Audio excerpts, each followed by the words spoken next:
June 3rd, 2025. Since we've beat Alien Isolation itself, we're gonna see what Crew Expendable is.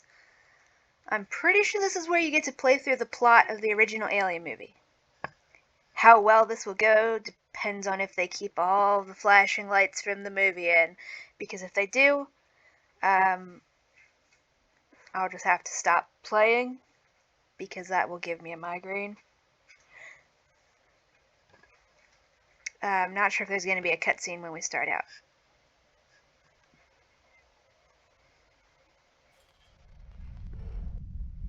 I assume Whatever it was big and... You sure took him into the air shaft? Disappeared into one of the cooling ducts. My question is, it's using the air ducts to move around. You know, the primary air shaft may work to our advantage. We can lead it through, down to the main airlock. Who gets to go into the vent?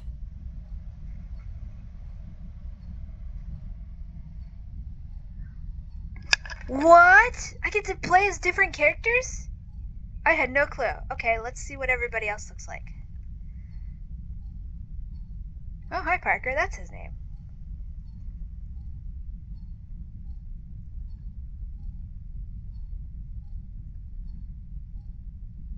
Okay. We don't get to play... what's her name? Huh. How does this work if we play as Dallas? That's so interesting. Okay, we just got to go in order. We'll play as Ripley first, and then we will play as everybody else, because that's cool as hell. I thought it would just be playing from Ripley. Does this mean we just die? The way you die in the movie, or is it going to lead to a completely different universe? Okay, let's move on with Ripley. What do I need to do? Ripley, you lead it into the primary air shaft. We trap it on the lower deck. Then Ash opens the airlock. Lock down the maintenance hatches where Parker, Lambert, and me are tracking it on the way. Let's do it, people.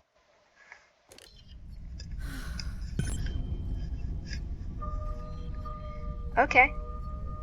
Hi, Lambert. Can I talk to you? Wonder why I don't get to play as her. Okay.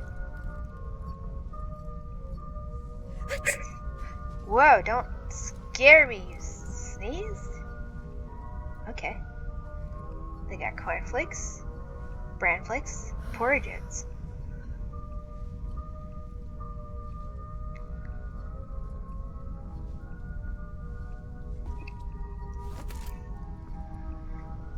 Oh boy.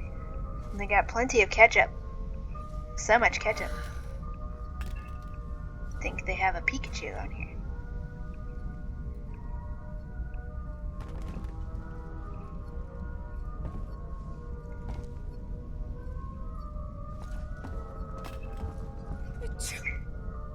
Stop sneezing, Lambert.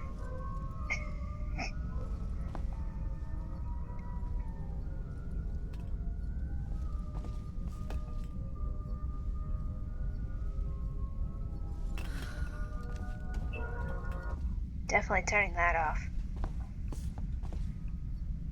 They got a whole bunch of cassettes.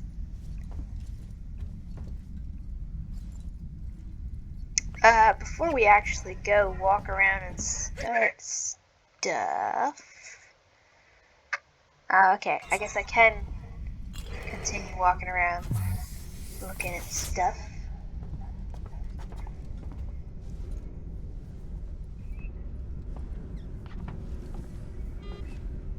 I'll just make sure not to collect everything. I might have failed step 1 by not... Okay, it was just picking that up. Oh, well, I want to look around first game.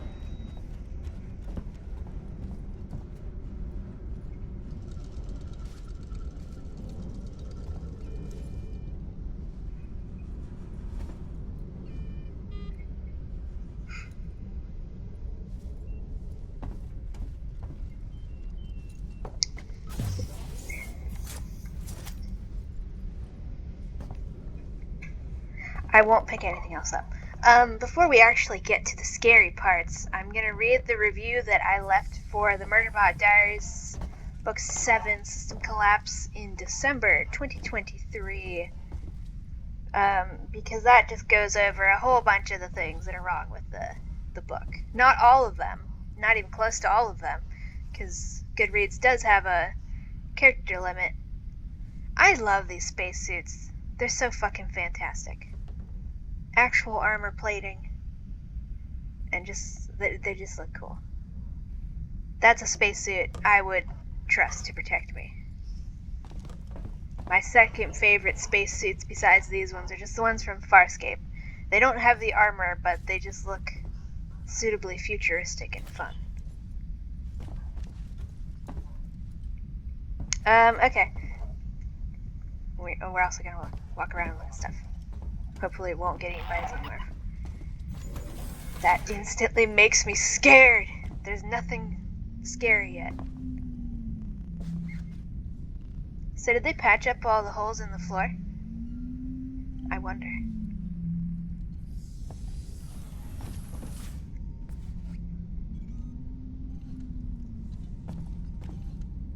Oh, medkit. Oh, that's just a facehugger sitting there. It's blending in.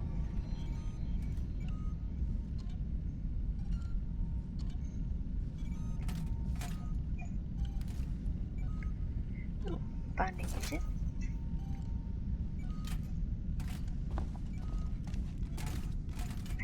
Flare? Good for us for walking around.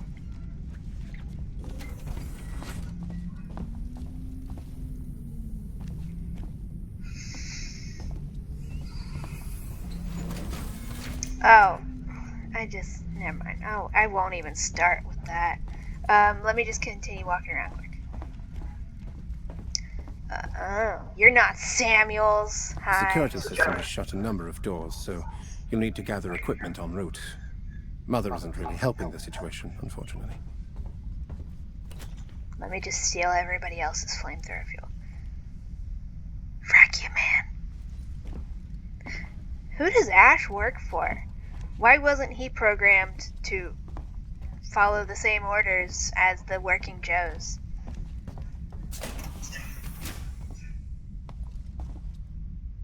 Lots of flares. Nostromo has landed on the surface of the planetoid the acoustical beacon is transmitting from. Dallas, Kane, and Lambert are making preparations to approach the beacon on foot. Surface structure is basalt, with traces of rhyolite and probably lava overlays. Atmosphere, inert nitrogen, a little oxygen, and high levels of free CO2. Pressure reads at 10 to the 4th times per centimeter. Quite the storm raging out there.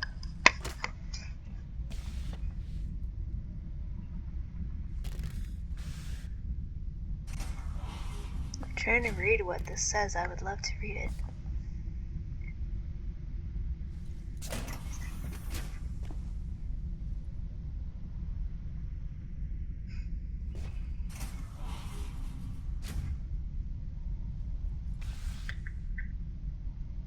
Yeah, we're gonna look at everything, and then I will read my review, and then we will get to the scary parts. So many flares.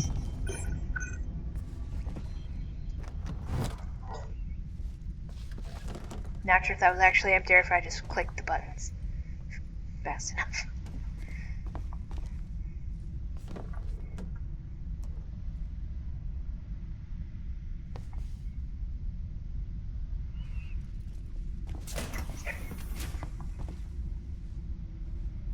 Where's Ripley's terminal? She was... I don't remember what side she was on. Is this yours, Ripley? Or is this Ash?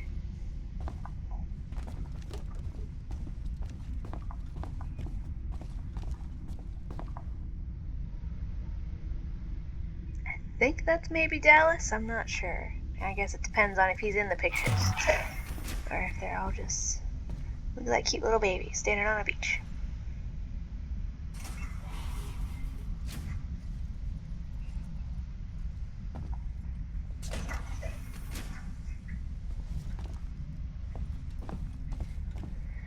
Okay. Yeah, I said we were going to finish walking around first.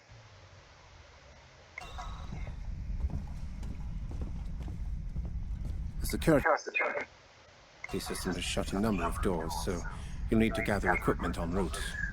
Mother isn't really helping the situation, unfortunately. You already told me that.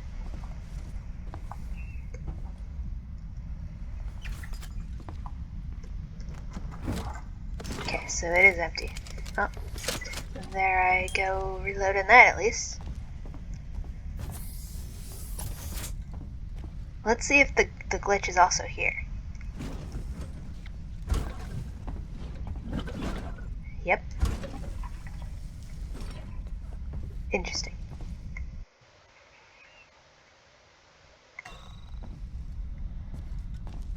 Let's go around this way.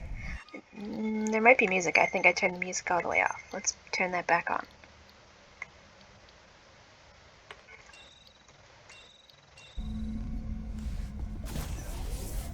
We might have been missing out on some really cool music. Alright, we went in there.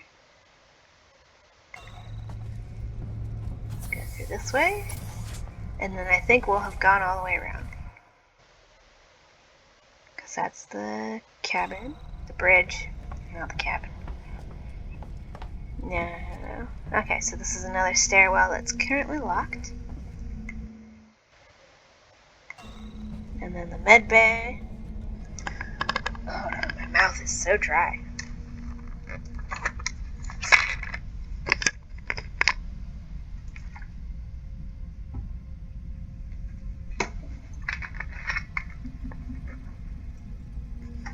And you are just going to have to deal with an unfortunate echo of the NPC voices because I don't have headphones. The old ones that I had in a box for forever. The plastic outer coating on the wires is ripped in multiple locations now. The security system has shut a number of doors, so you'll need to gather equipment en route. I don't know if it's Mother actually isn't really helping the situation, unfortunately. like safe to use headphones that have exposed wiring. I presume it's not, so I'm not going to use them. I did find wireless headphones, but it's in just a blank white Good case. luck. I'm closing the hatch behind you. Oh, I'm not going down there yet then. Sure. Why are you so grouchy, Ripley? That's the... Oh. I was gonna say, did we make a mistake? No, we're good. Yeah, the wireless headphones are in a blank white case, and I lost it because it's just tiny and white and blends in with everything. And then I even got out these over-the-ear headphones that my mom gave me, and I don't know how you work them because they don't seem to be charged, and I don't seem to be able to plug them in. But there's some weird style. It's like, it's weird. Let me try plugging them in again now, quick, before I forget.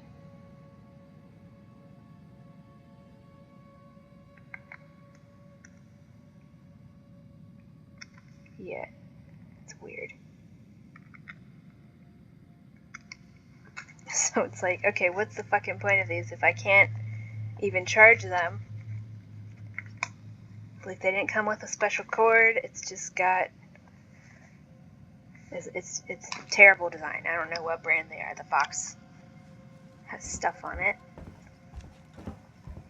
Alright, let's go hang out. Let's go look at the stars. I think The security system has shut a number of doors, so... No, it was a longer hallway to get to the bridge. Well, we can You'll just need go to straight gather through equipment here. en route. Mother isn't really helping. We'll just look at the stars and then I'll read my review to get at least some media analysis in. Is there supposed to be a couch in here, or did they just shove one in? Interesting. Any more containers I can search?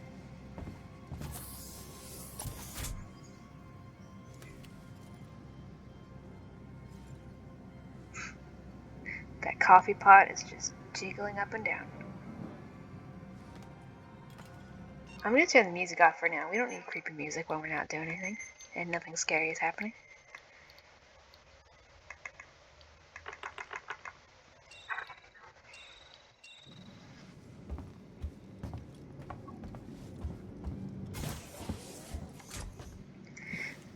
Maybe I should scout out places that I'll be able to hide. Presumably I'll be able to hide under there. Maybe under there. Probably not, though.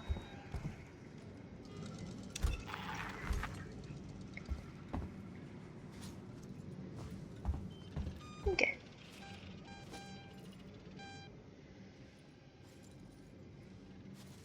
I like this window better, I think. We'll stand here and I'll just read my review. This is for the Murderbot Diaries, book 7, so there will be mild spoilers. You're better off finding out about the surprise this way than reading the book, because the book is horrible.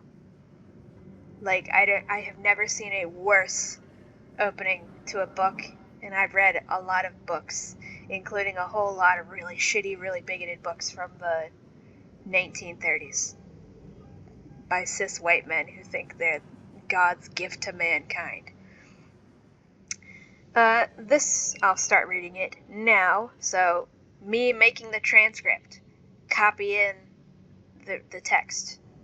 I will not deviate from it, except for the very first paragraph about it having spoilers.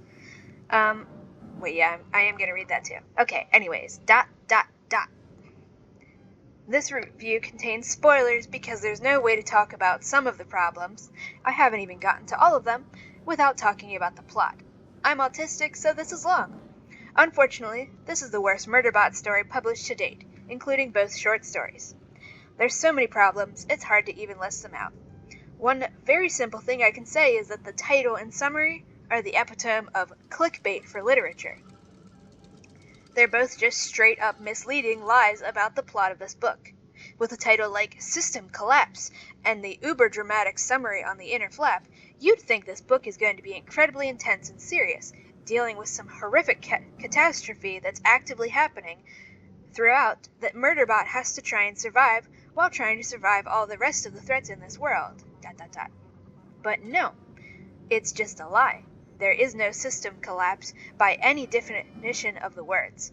Literally the first 99 pages, and I do mean literally in the most literal fashion, it's literally the first 99 pages, just keeps stringing us along with the idea that some horrific thing happened to Murderbot.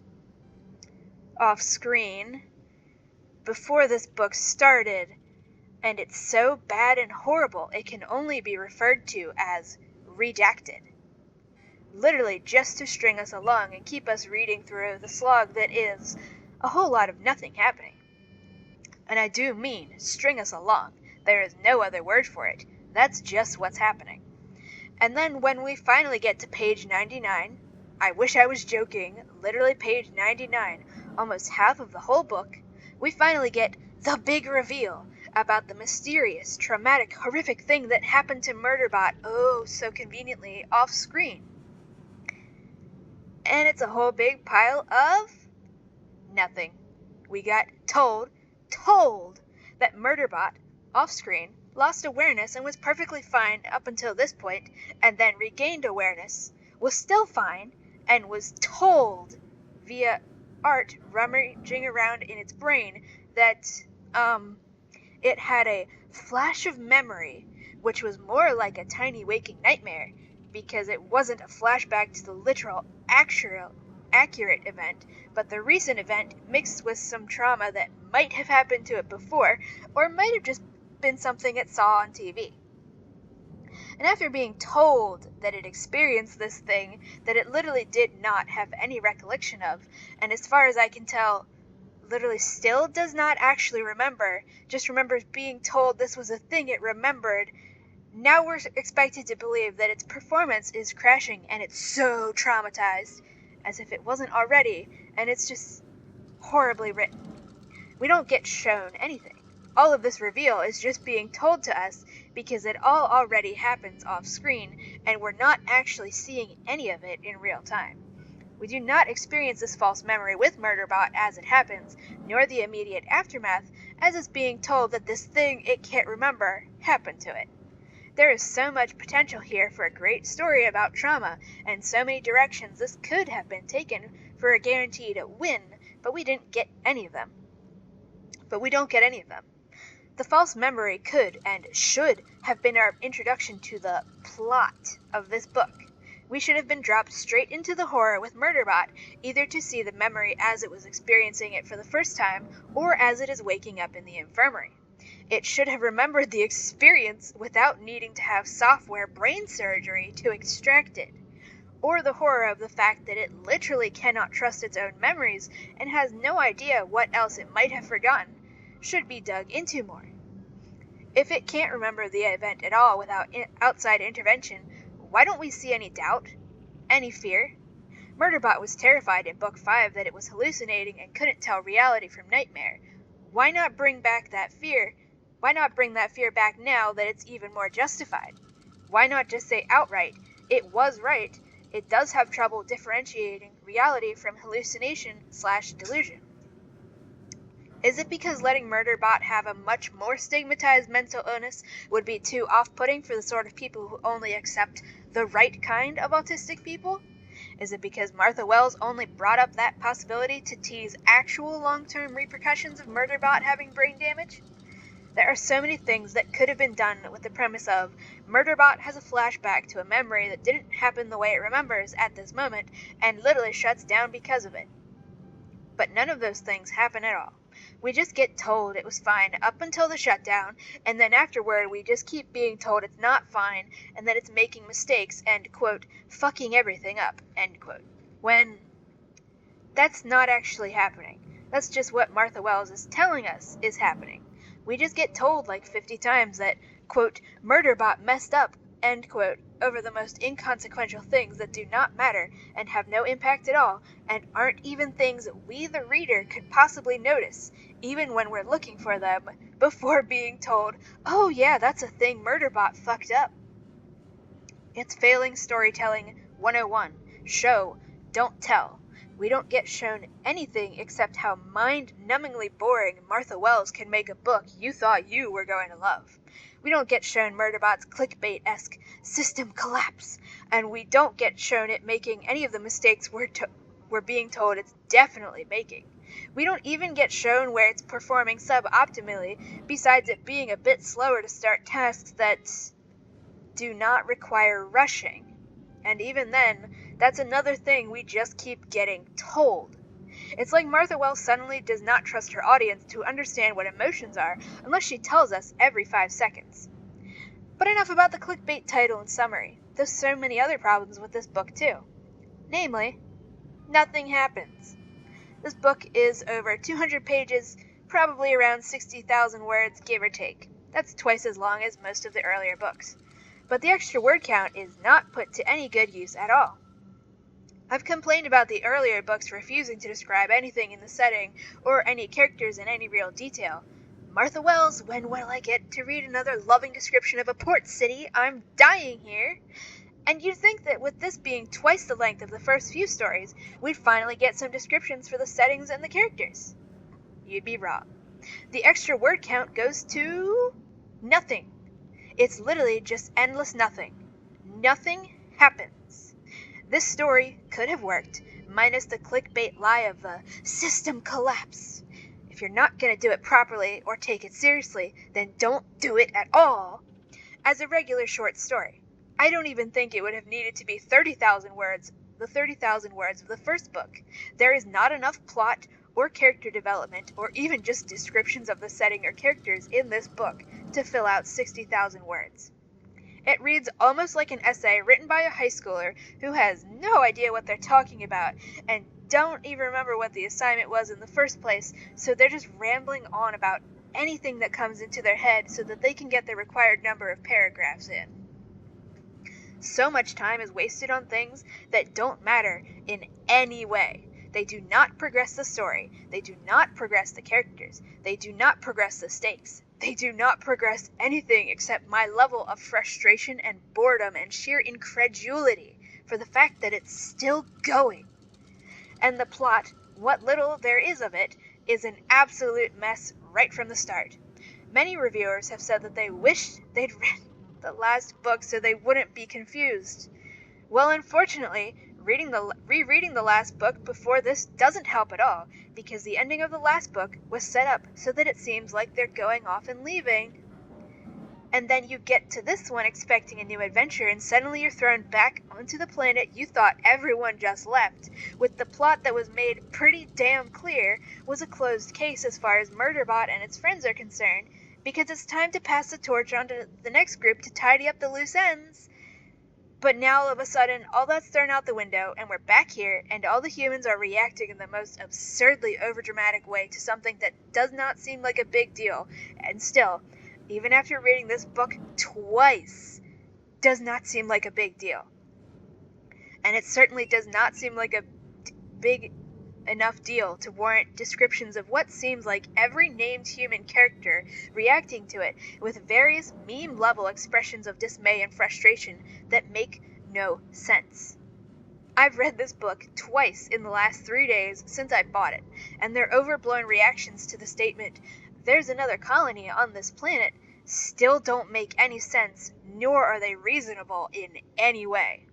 Sure, we get told this is a big deal because, something about bearish Astranza wanting to enslave people, but, absolutely nothing is done to properly convince me that this is an emergency situation worth literally screaming at the sky or slamming your head into a wall about.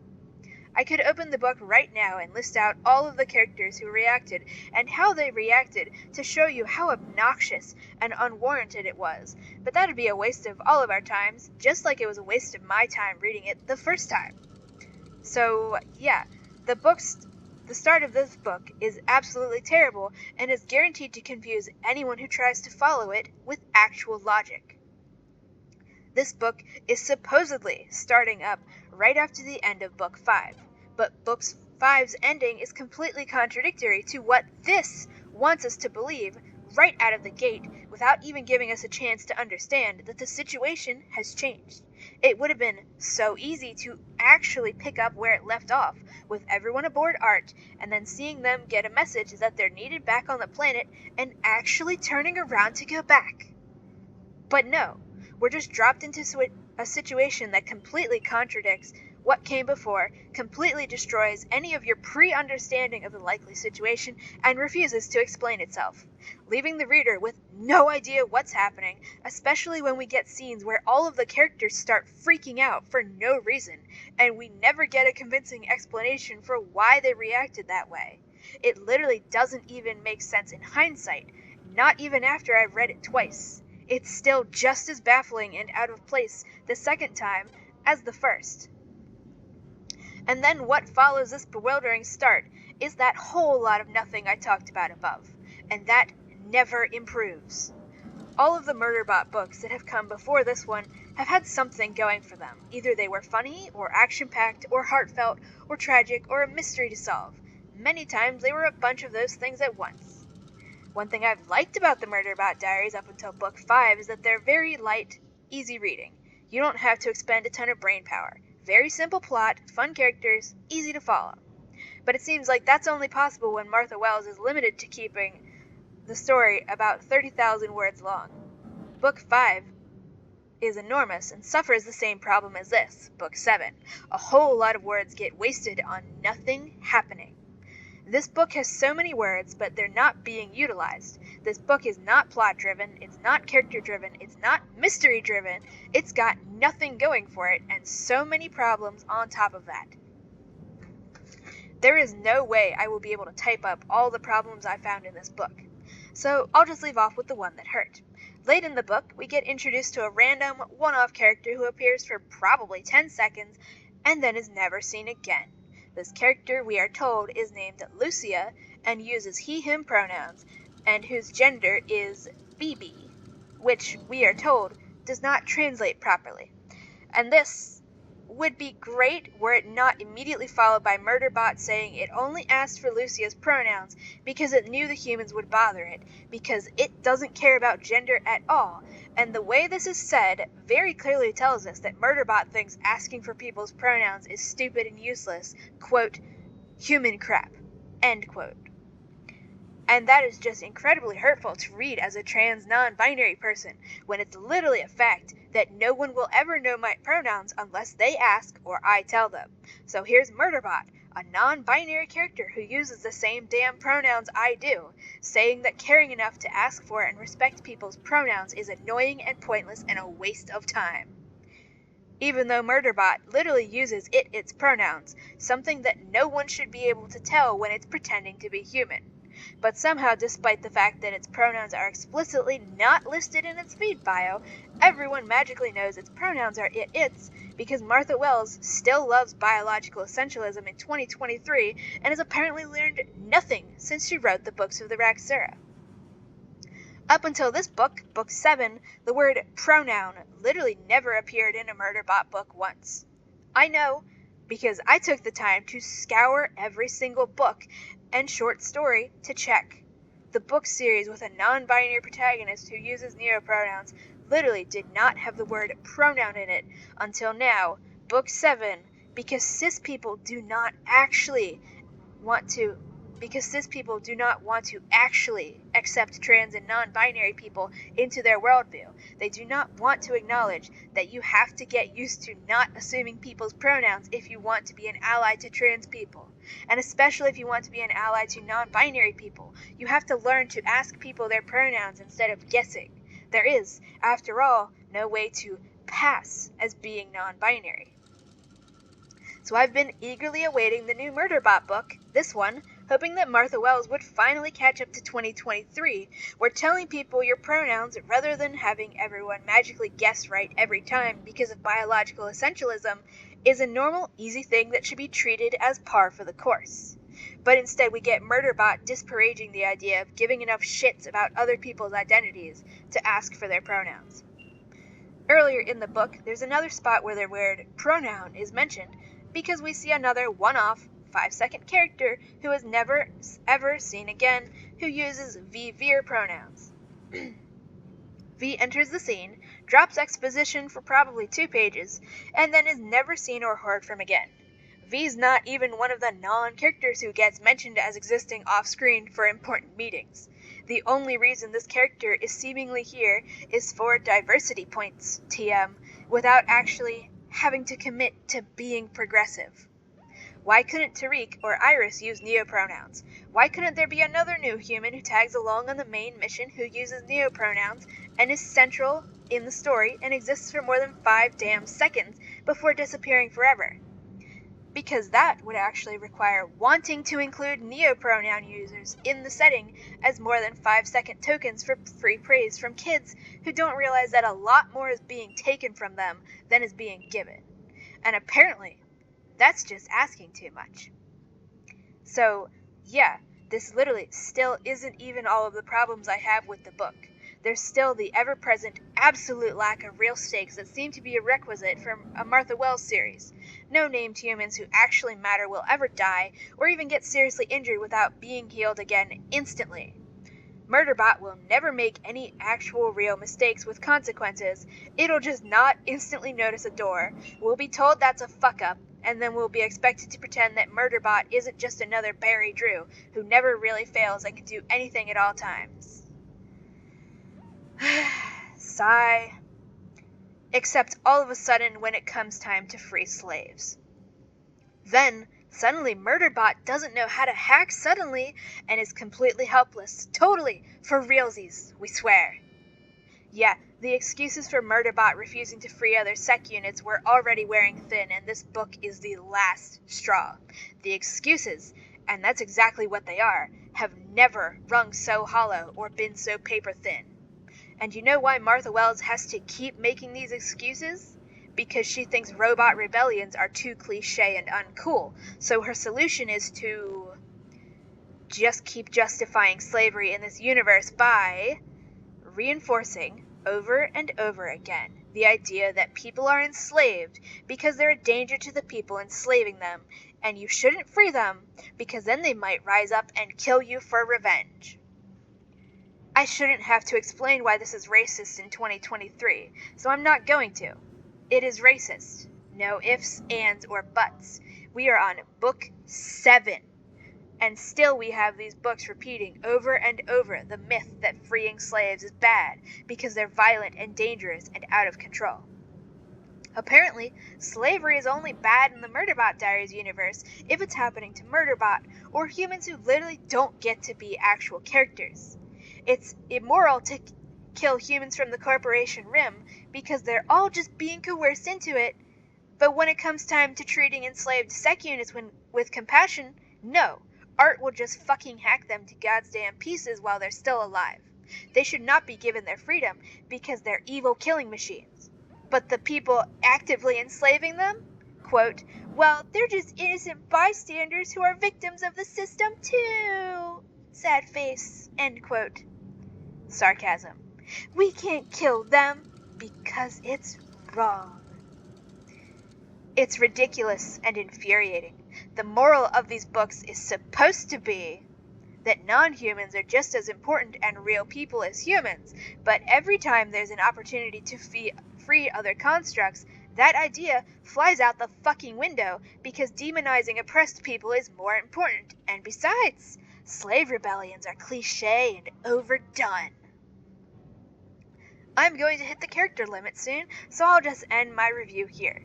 This book took everything bad about the series and magnified it by 100, with none of the redeeming qualities of the earlier stories, and even more new bad stuff added on top as a kick in the teeth.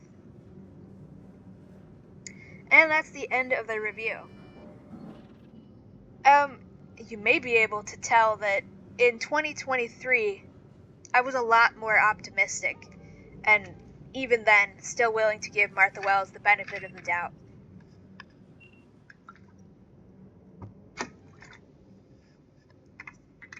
This was written, very obviously, before I saw the part where Martha Wells just casually admitted that all of these characters that she's been presenting to us as robots. Ooh, we didn't go in here. Hi, Mother. Look at all those LEDs.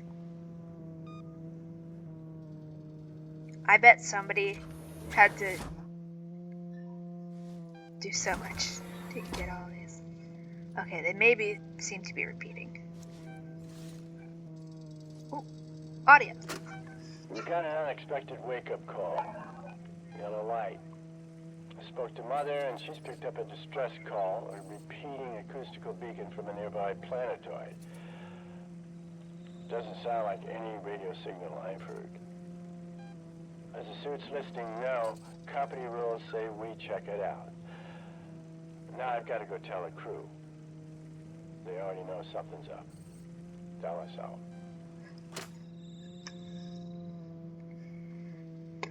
Okay, the audio recording transcript didn't pick up Dallas's dialogue at all, so I will have to come back to that when I'm editing the transcript. Yeah, I read that review in 2023, and I only just found out that Martha Wells has admitted that the characters are fucking cyborgs instead of robots, which are two completely different things in a context like this. Okay, let's go do some scary stuff now. We're going down the wrong hallway, but we'll just keep walking, it's fine. I still want to know what these symbols mean. Clearly that means hospital. Ladder. Not sure what that means. Maybe that means event.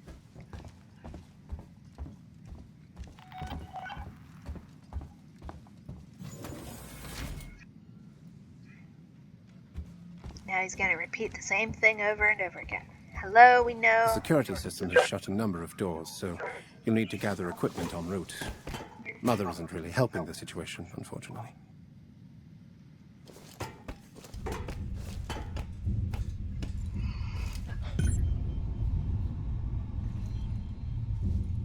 This is gonna be scary. Yeah, wrong button. Like I said, if this has the same amount of flashing lights as the actual movie, we might just have to stop and just have the game paused, because... Oh, cool, it's changing my objective depending on where I walk.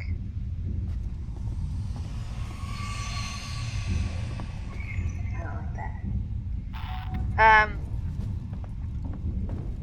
don't know if this is gonna follow the plot of the movie. Am I safe? I should explore everywhere.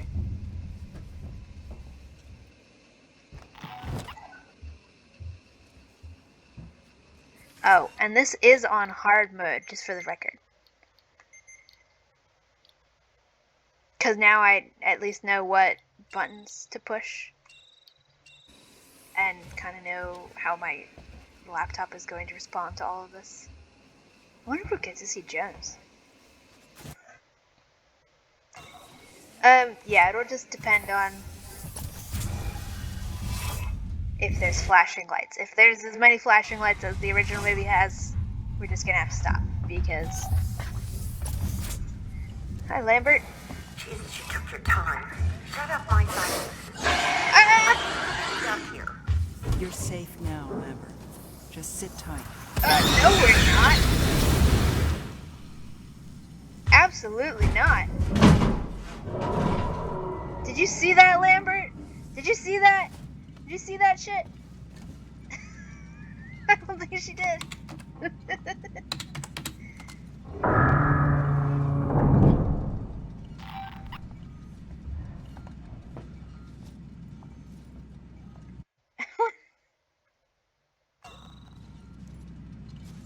It's so funny, we're just like, just calm down, Lambert, everything's fine. We're just getting charged.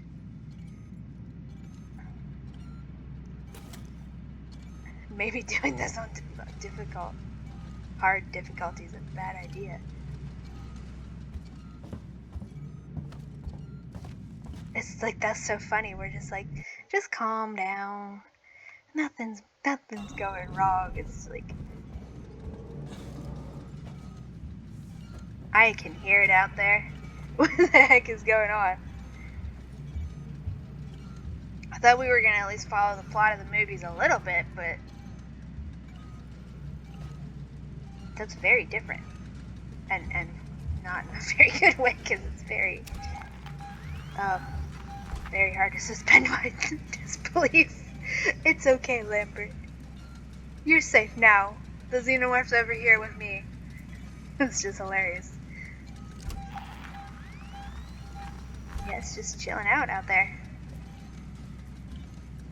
I guess maybe I'm supposed to go in that vent, and then we go over there, and then we can go through the server room.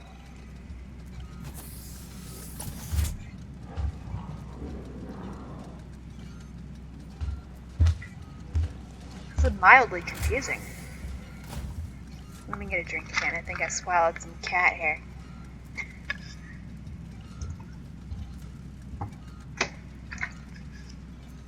Our mom I had a doctor's appointment this morning, and our mom decided to go to Bojangles, which I have never heard of in my life. They have good breakfast biscuits, but it's very salty, so now I'm super thirsty. Also, while we're just hiding under this table, if there's anybody here who's a crocheter, brr. Yeah, it's telling me to go through this vent. Anybody likes crochet? See, I kind of want to restart it on. Was the xenomorph charging in here after me a scripted event?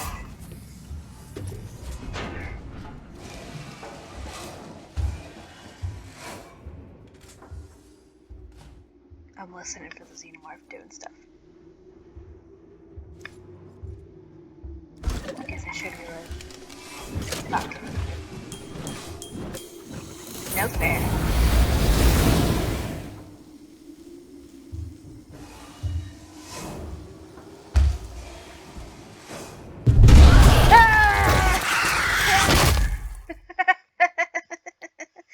Alright, we are not, this is not following the plot of the movies at all. I'm confused. Anyways, for any crocheters watching, oh, we got the glitch. This is confusing. It's confusing in a funny way. Do I have a flashlight? Hold on, let me check that first. Nope, we got no flashlight.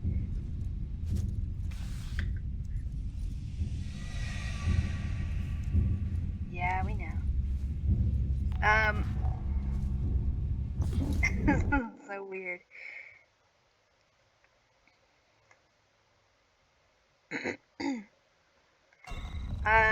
Anybody who knows how to crochet, it's not going to be the actual pattern. I'll just tell you what to do. I figured out a pattern for just making a chicken. I just made it up as I went along. Because I hate YouTube on my phone, and I didn't want to have to look up a pattern. Just make a circle. Start like you're... Fuck!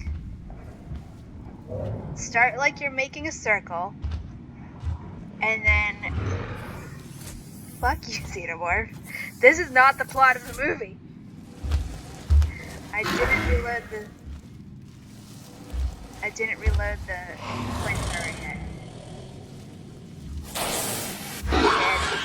I don't have anything in the flamethrower yet, so sorry.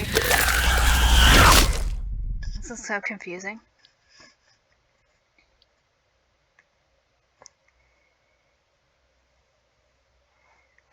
Just make a circle like you're gonna make a circle. I decided to make a chicken because I got some variegated black and white yarn. Okay, let's actually reload this. Oh, okay, I guess I did. This is confusing. We'll just go this way. Anyways, make a circle. Make it as tall as you want your chicken to be, approximately. And then start the next round. I'm confused. Oh, we were just in here.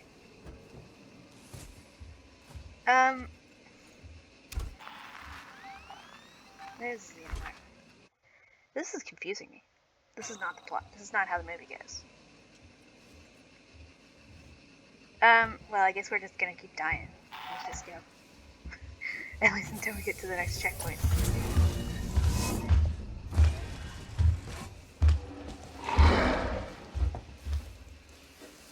This is so confusing.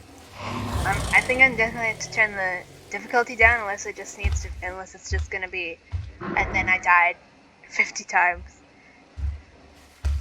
Because it's not following the plot of the movie. When you get your half circle is what you will have made. Like half a ball, not a circle. We're doing 3D objects, not 3D. Yeah.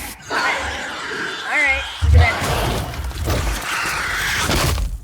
I'm gonna turn the difficulty down because this is just confusing me. Start your next row like normal, and then go maybe a third of the way around, and then pinch it together, like your little half circle, and then connect to where you have the first chain, and then just slip stitch, and then start. That will form a little ring at the top, and then you just do a few rows there, and then decrease to form a little head. Yes. Yeah, we'll just do novice because I'm confused about this. We'll do a difficult mode later when I understand what the heck is going on, because I don't understand this. It's just very confusing.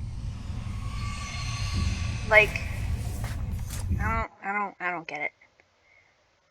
Am I meant to be hiding right now or just going? It's just bewildering me.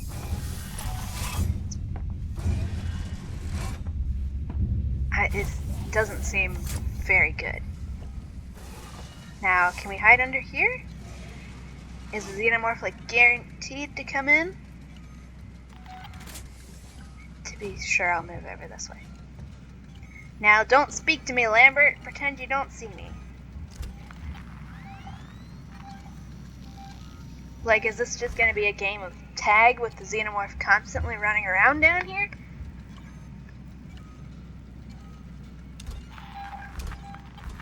Oh, that was a glitch.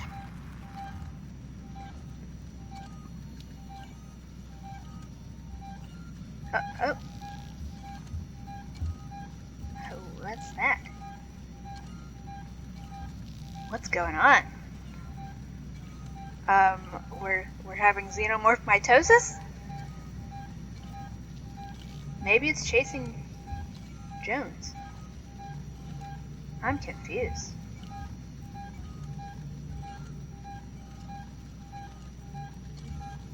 Well, this is sure is interesting. I don't know what the hell's going on.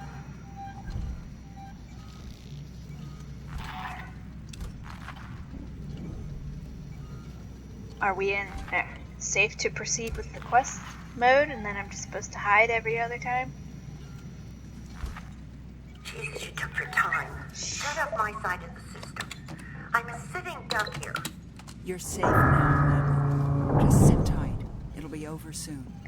She says that so calmly while getting charged by a xenomorph. That's just so funny. Where did Lambert? How did Lambert get over there? Where's that connecting to? Whatever, it doesn't really matter. Now, are we supposed to just wait here for the xenomorph to go away again? I don't know what's going on with this.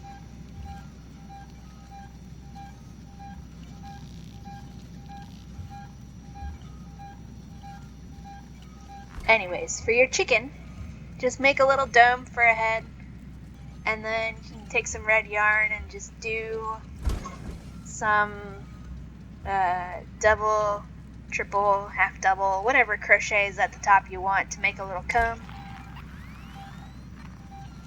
And just fasten off your main regular color yarn with a long tail that's long enough that you can just sew the back after you stuff it with whatever you're stuffing it with.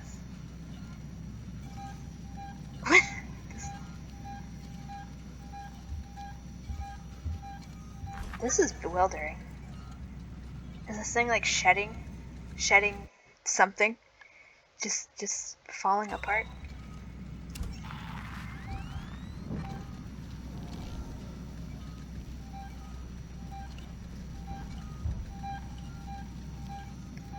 You know, I didn't notice before, but it actually lights up.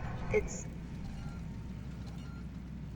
lights up in the areas where there's movement. I didn't notice that before. Alright, Cameron, let me move.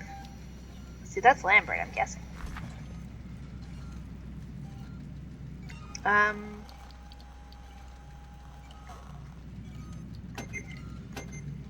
guessing we will need that.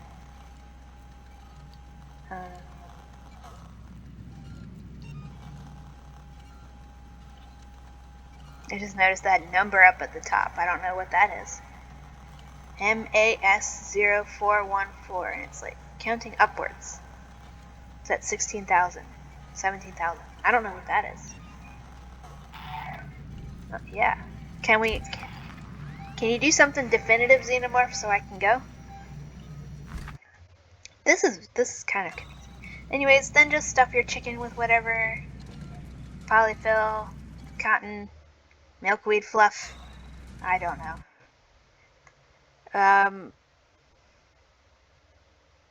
This is confusing. And then just sew up the back, and alright, I think that's Lambert. Again, for anybody who's just starting with this one, oh, I guess I should have done this at the start of the video. My computer's crap, first of all, so if I randomly attack the air with the hammer thing, it's not me doing that on purpose. That's just what happens when I am trying to use the trackpad to move.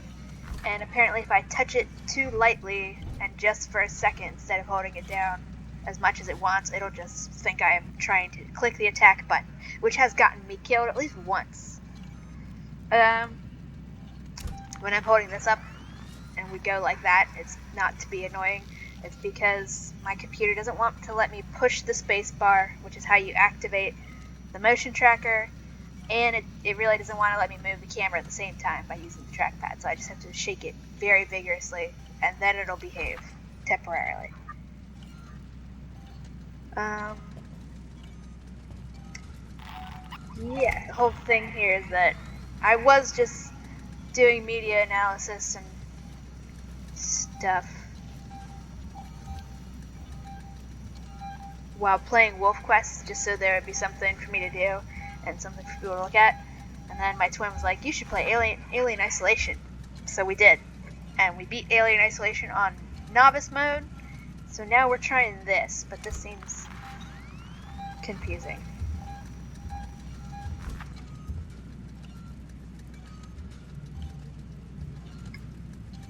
Where's it going? It's going away.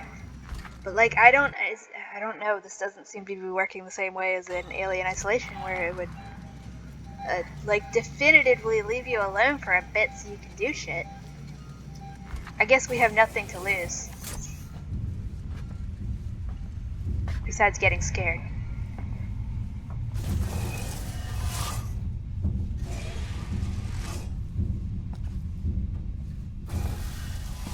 So, I guess we'll just go. It's confusing me.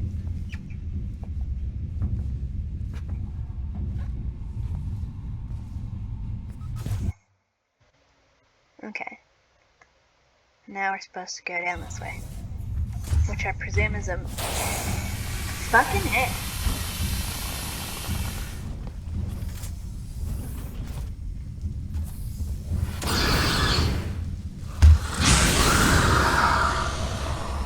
No, are you serious? You come on, fire back. Fire back. Leave me alone. You're really shitting yourself all my flamethrower field.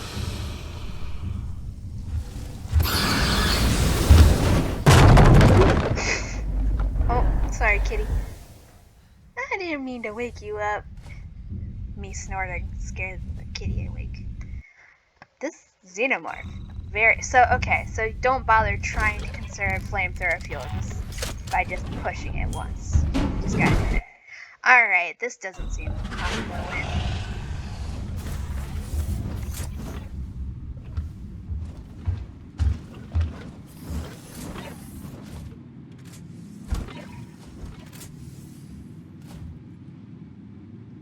This is weird. I don't like this. This is clearly not as well thought out as the actual game.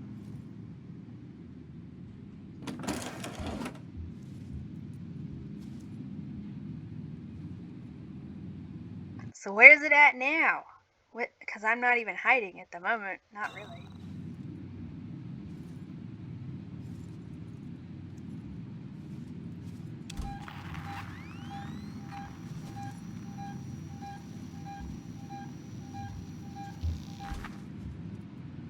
This is weird.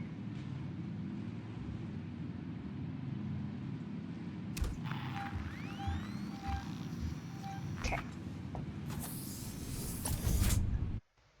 Which way are we supposed to be going? This way. This way.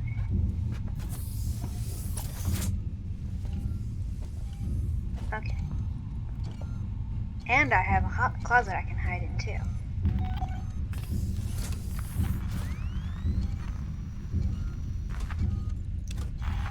I would say, I would presume we're safe in this room, but we clearly weren't the first time.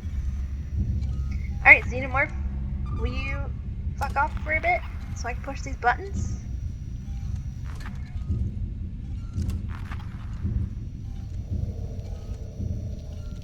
Alright, let's see.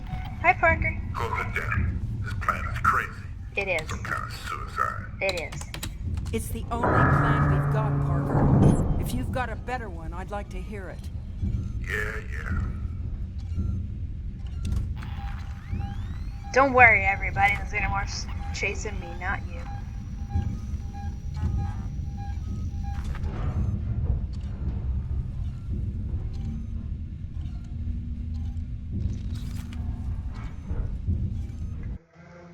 Okay, so we at least completed one objective.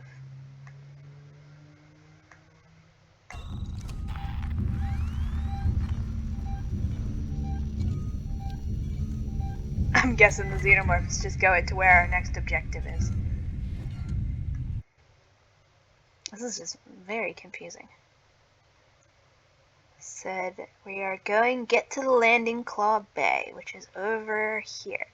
So we're going to go through the big server room, through whatever that is, so a little circular hallway.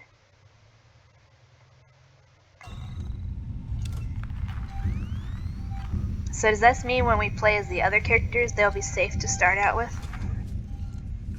I guess we'll find out. Which way am I supposed to be going? Straight?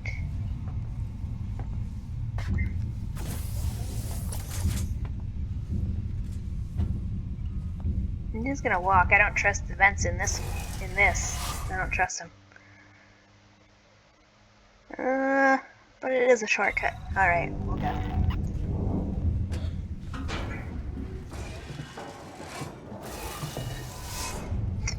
Just clipped straight through. Oh, very brightly lit in here. I don't like it. Can we turn the lights off, guys?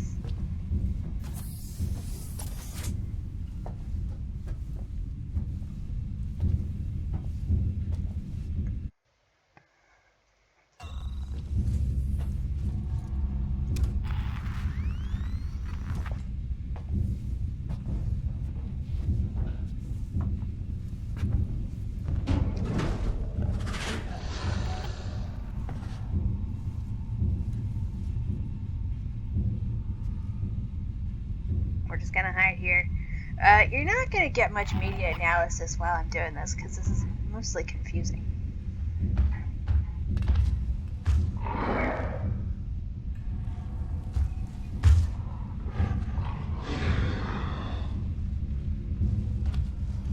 Besides the fact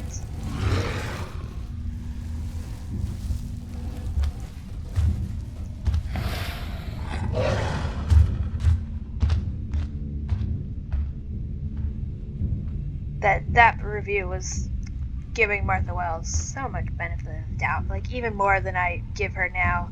Now that I know all of the shit she's doing, like literally shilling for Apple, she's a fucking sellout and was never actually anti-capitalist to begin with. She just pretended to be to steal our fucking money. Are you at the end of this room? I'm not sure how far the motion tracker.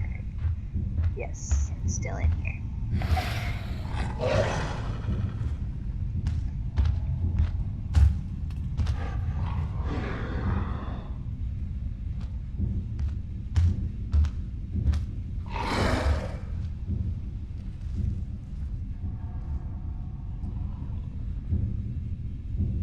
It's just standing there. Somewhere. Yep, just standing there. Not creepy at all.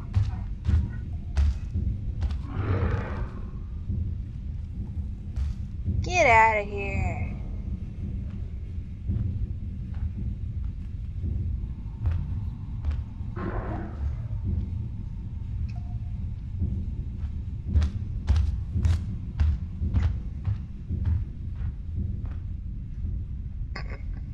At this point, was that a good beep or a bad beep?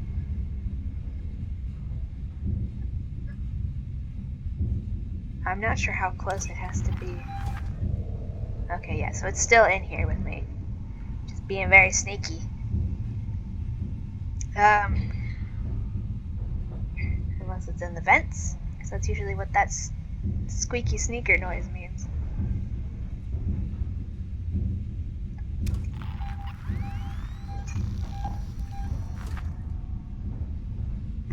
At this point, I can say with confidence that Martha Wells is, like, objectively, not even just my opinion, like, is objectively incompetent at writing, and I will tell you why I'm saying something so severe and extreme. And it's because... Are we good, game? Can I go? If you read All Systems Red, which is book 1 of the Murderbot Diaries... Hold on.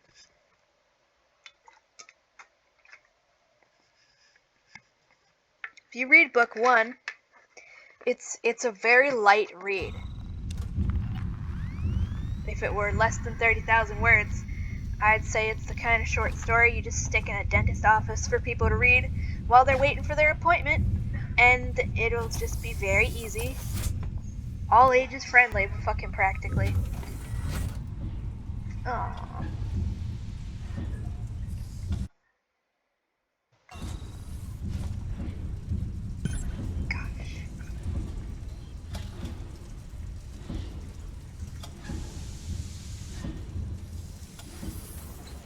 I guess that's our new checkpoint.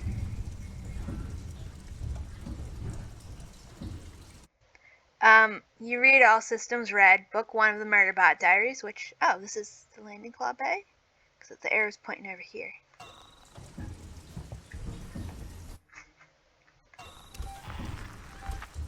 Telling me to turn around. Where are you telling me to? Oh. Seal hatch. Oh, okay. So my new objective was just to come here, and now it's giving me the next objective to go over there. Okay. Just so we have basic checkpoints to go through. Okay. That's cool. Why is he just sitting there? Aren't you gonna eat him, Xenomorph? Do whatever it is you do? Anyways, before I get distracted, let me just pause quick so I can get at least one coherent thing out. All Systems Red, Book 1 of the Murderbot Diaries, is a very light, easy read. It is not challenging in any fucking way. It is extremely easy to read. It uses very simple language. It doesn't do anything to make you actually use your brain besides using obnoxious naming systems, which is just her trying to seem sci-fi. It just doesn't work. That's irritating, but it doesn't make it difficult to read. It just makes it irritating, and those are two different things. I could probably legitimately get my mom to read this book from start to finish, and she hates reading with every fiber of her being, and it puts her to sleep. But I could probably give her this book, and she would probably be able to read it. I might try that experiment one of these days. It's a very simple read, and it's also a very light-hearted read. It's a comedy, very clearly a comedy. It's a feel-good, very light reading comedy with cute characters that you're supposed to want to protect and go, "Aw, yeah, I love them. That was so cute." And it has a happy ending.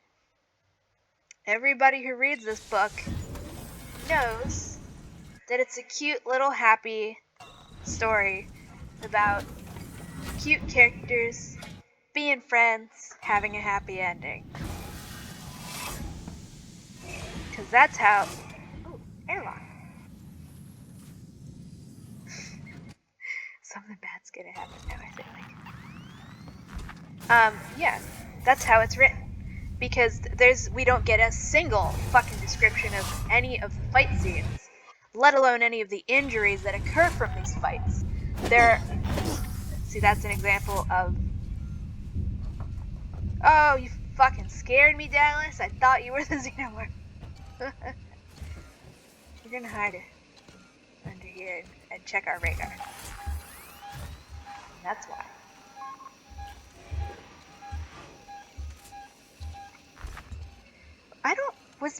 Is there... I guess I'll have to rewatch the movie at some point. Is there a motion tracker in the movie glitchy like that? I knew it had something wrong with it. But is it this glitch where the Xenomorph just seems to be doing mitosis?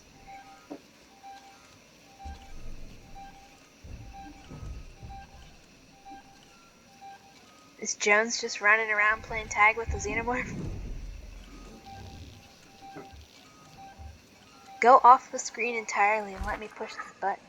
Good to see you, Ripley. By rights, it should have been me going in there. It was my choice, Dallas. Let's get this done. Okay, I'm through to the aft decks. Right. Find the primary airshaft system and lead the creature down to the deck below. I can connect to the airlock systems from my terminal.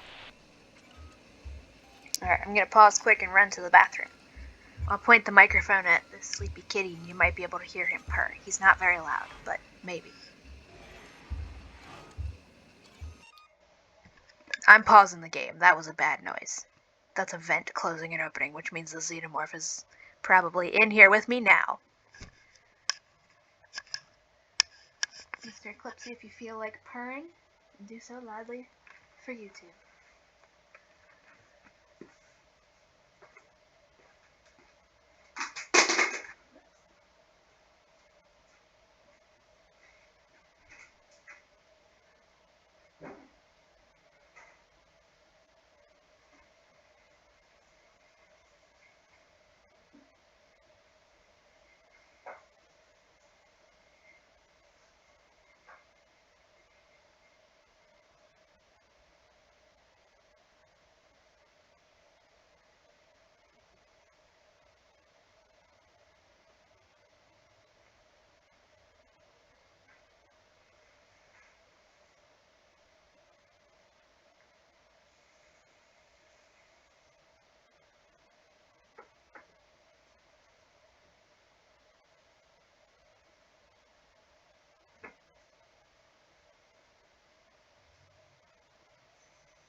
I'm back.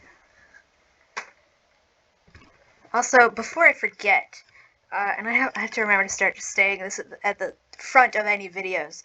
If you get ads on our videos, skip them without mercy.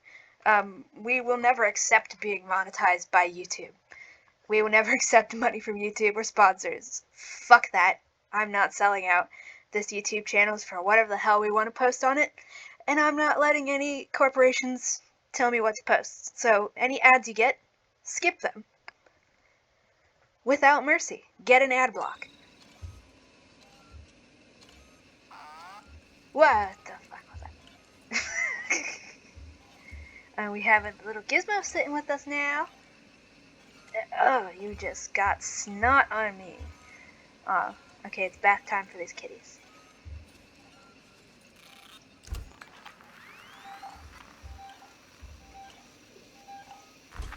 Okay, where is our objective this time? Down here. So we have just a long straight hallway to walk through. Seems like it won't be too bad. Maybe I spoke too soon. That's moving fast.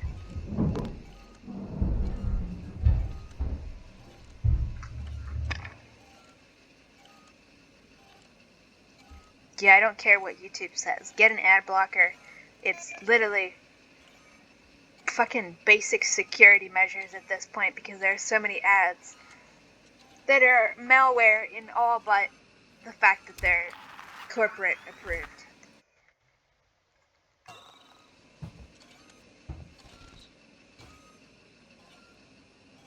Hold on, she got...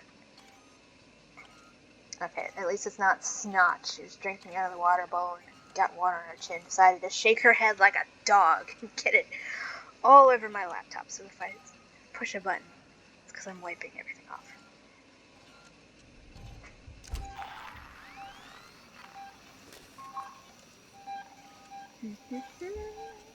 Could somebody else just make some noise so we can walk in peace? Can I go? What? But hey, at least there's no flashing lights yet. Ah, we're doing that thing again.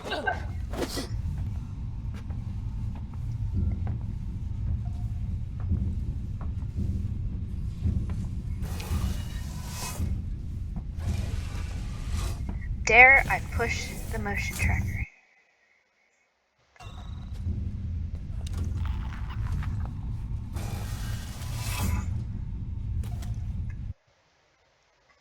This is where I'm supposed to be going. Lead the alien into primary air shafts.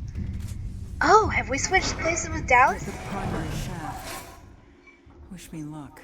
You guys need some flashlights. I think...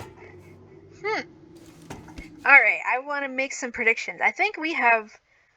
Okay, this is not following the plot of the movie because I think we have switched places with Dallas. We're now doing the thing that Dallas was doing in the movie. It seems.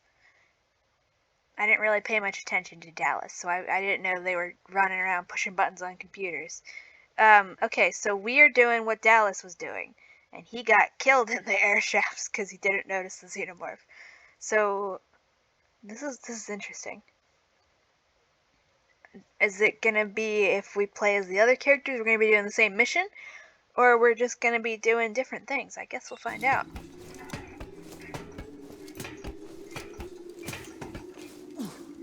Oh, hold on, we got talking. Position. I'm just trying to get a reading here. All right, I got a reading on you now. Thanks, Lambert. Fun fact, Hold on a second. I think I got it. Yes, it's in there with you. Lambert, speak to me. Right around there. You're gonna have to be careful.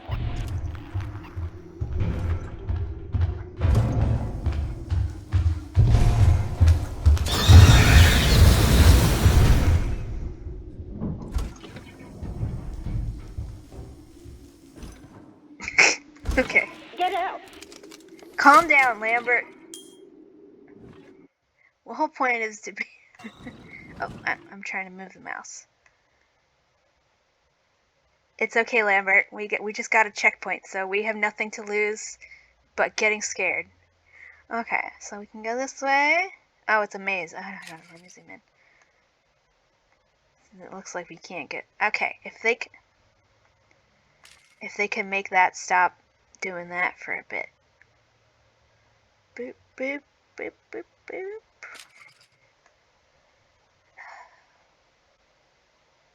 I think we have to go this way because it looks like you can't go that way. Maybe. No, you can go that way. So as long as we don't get stuck over that way, should be fine.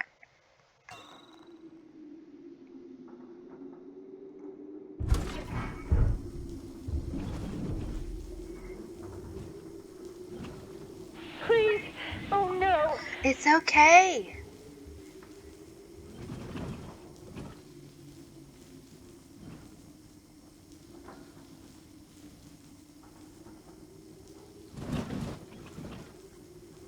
Move. I don't want to. Just wait. I'm doing something, Lambert. Well, we have nothing to lose. Let's go. Right. Don't tell me that. Don't distract me. I don't know left from right. I know which way I'm going. Don't distract me. Left. Straight on. Alright. You're nearly there. I know.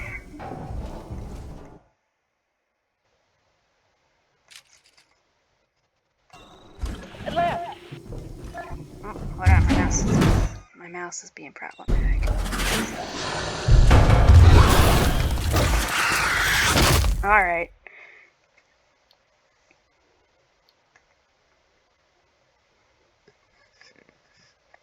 Okay, she is at least gonna not get us lost.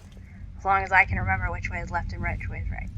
Oh cool, they're letting me get more flamethrower fuel before the start. Boop, boop, boop. Allons-y. I'm at the primary shaft. Wish me luck.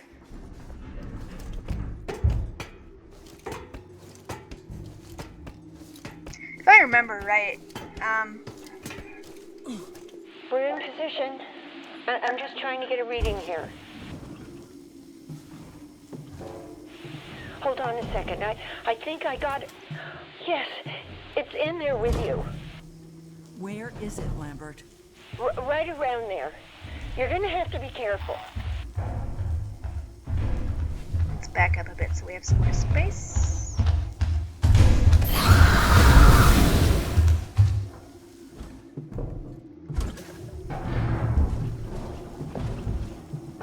Right. Go left. Okay, that's it. You're doing good. Just keep going. Left. Is that scripted? Right. I guess not. Go right.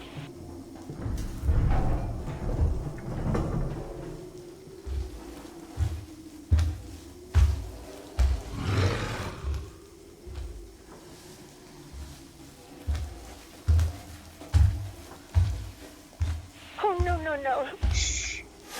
Don't distract me. I think it's over here.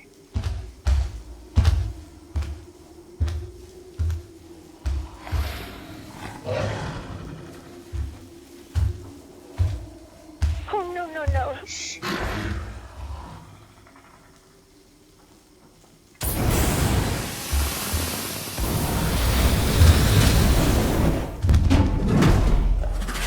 Oh. Well, see, this is confusing. Alright. I guess it just wants us to keep moving. I am confused.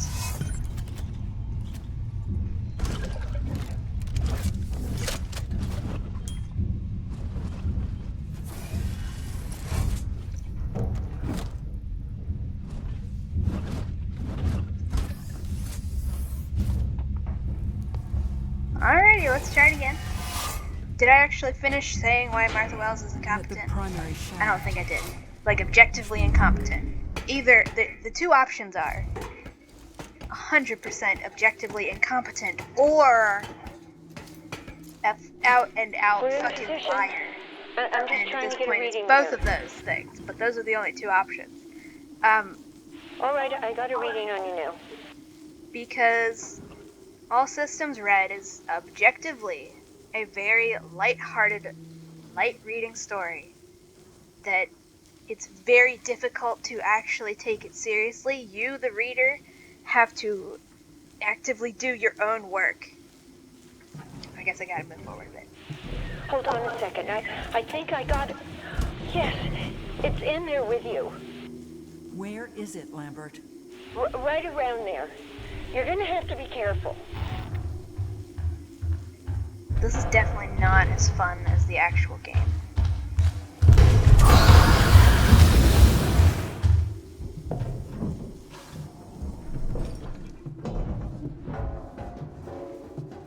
Please. Oh no. You're nearly there. Go left. You're doing good. Just keep going. That's it. Left. Right. Right.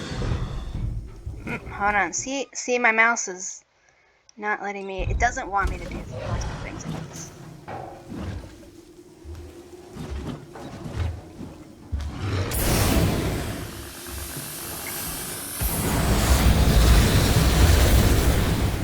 Move. This is annoying. This is not even entertaining. Like, this is just...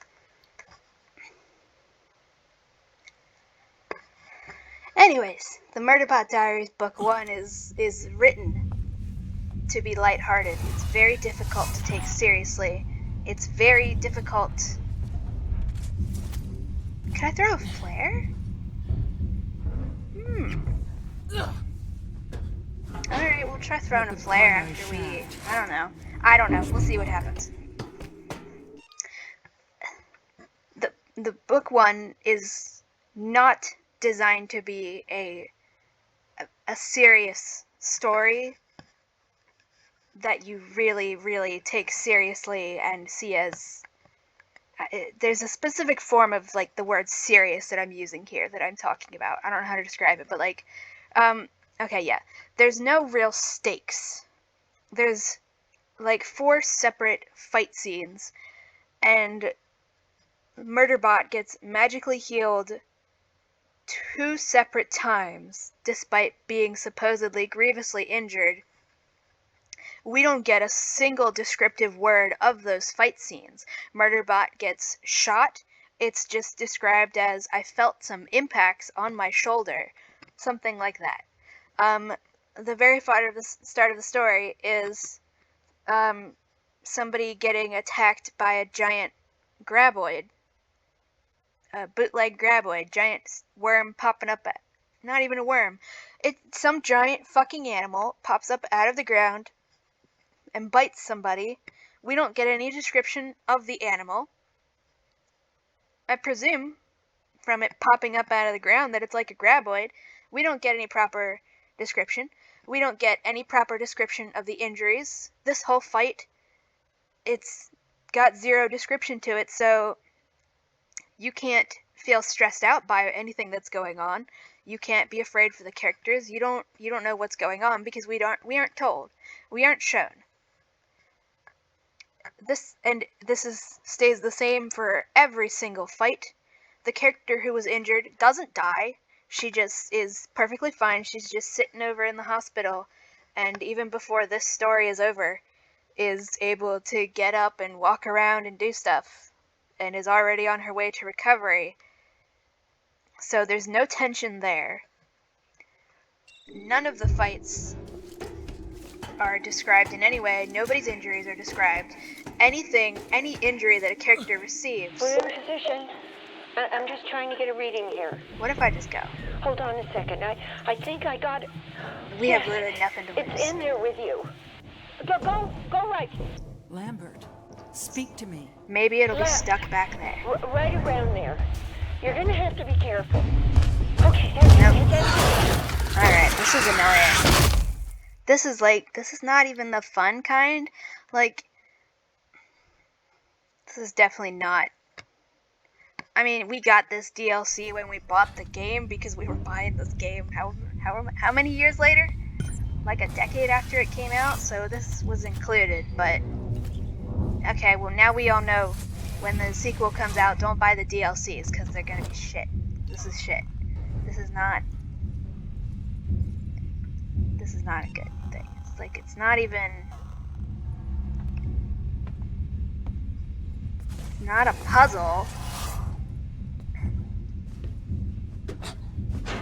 I'm at the primary shaft. Wish me luck. And it just teleports. That's irritating. So this whole book, it's written purposefully in a way that none of the things that should add tension and fear and stakes can possibly do that, because we don't get descriptions of injuries.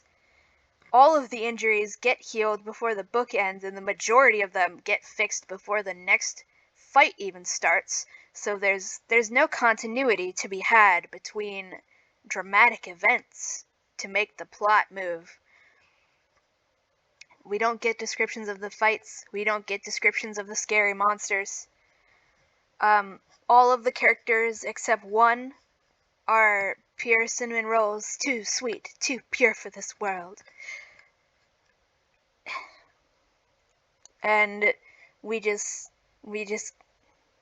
nothing is given any weight that should have weight.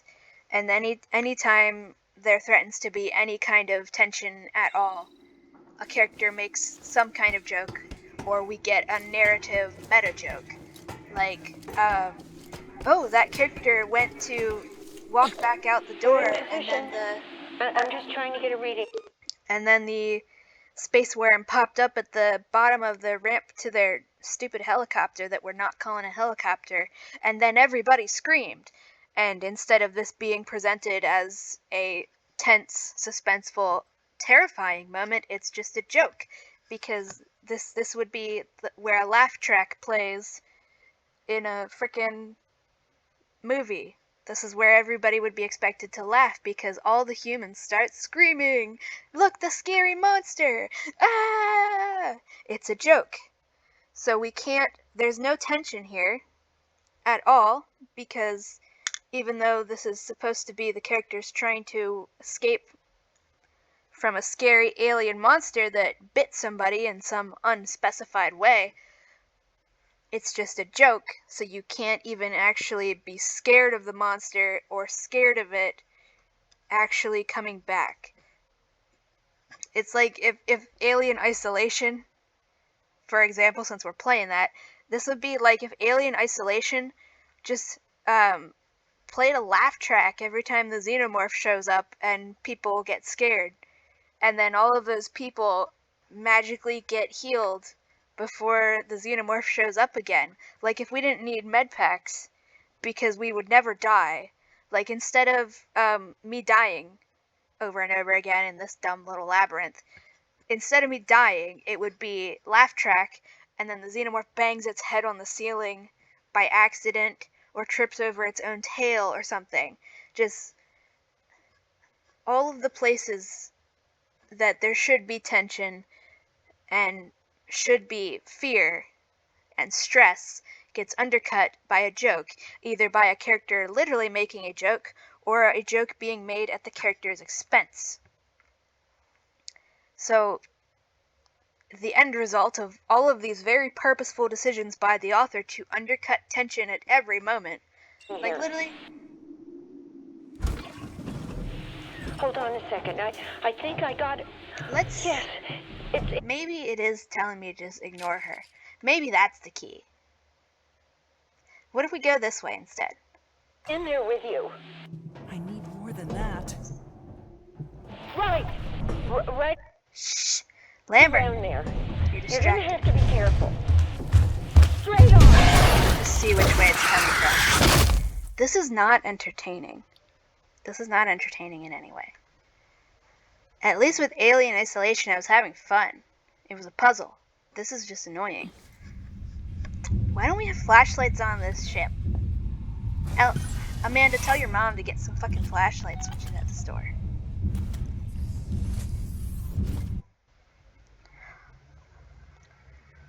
So where's the alien coming into these vents from if I'm going down in... Well, I want to look at the map. We can compare maps. I'm at the primary shaft. Wish me luck. Okay, so we're in the... So all that other stuff was up here and over here. I don't know if you can see my mouse. It's very dark. It blends in. Alright. Oh, I meant to throw... Yes, like I'll throw a flare. See what that does. We're in position. I'm just trying to get a reading We got here. 5 of them. R to activate. All right, I got a reading on you now. We'll just see what this does.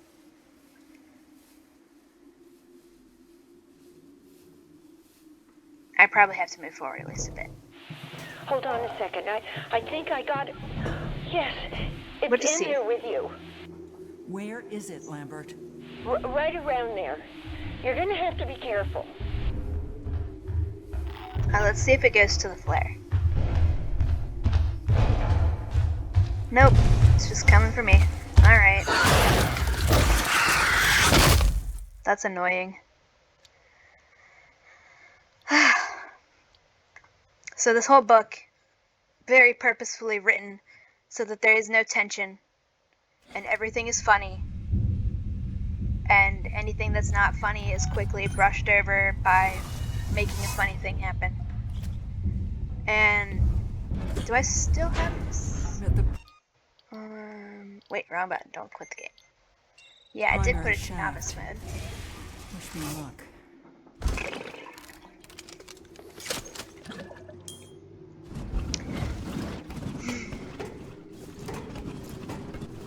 Martha Wells chose to write this story so that it is impossible to take fight scenes seriously, I'm just trying to since they get a have reading no here. description at all. Hold on a second. I think I got it. Yes, it's in there with you. Where is it, Lambert? Right around there. You're gonna have to See, be careful. again, and when I just want to run into a wall without moving, it's because this is so annoying. This is just stupid. Am I supposed to be not following her directions at all? Is the whole point, is the whole theme of this mission, don't listen to Lambert, she's really bad at instructions? Is that what we're supposed to be ignoring? Because then she started directing me again, so like, I don't know. We'll just keep going, it's not like I'm at the just primary gonna keep shaft. restarting. Oh well. Wish me luck. This is very bad game design, guys. Boo! Alien Isolation gets 10 out of 10. Maybe 9 out of 10. Minus 1 for all the I'm just flashing trying to get a lights. reading here. But this is just 0 out of 10. All right, I got a reading on you This now. is terrible. Boopity boop boop boop. Hold on a second. I think I got it. Yes, it's in there with you. Get out here, More than Xenomorph. that. Let me smack you with the fire. Right around there. You're gonna have to be careful.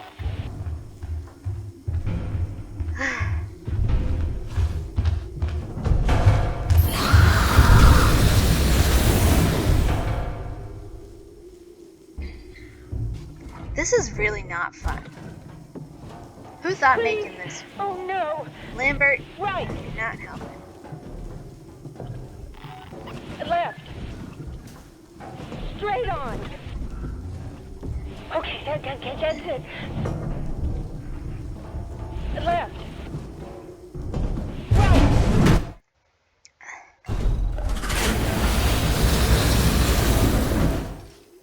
Now we're out of... We gotta reload.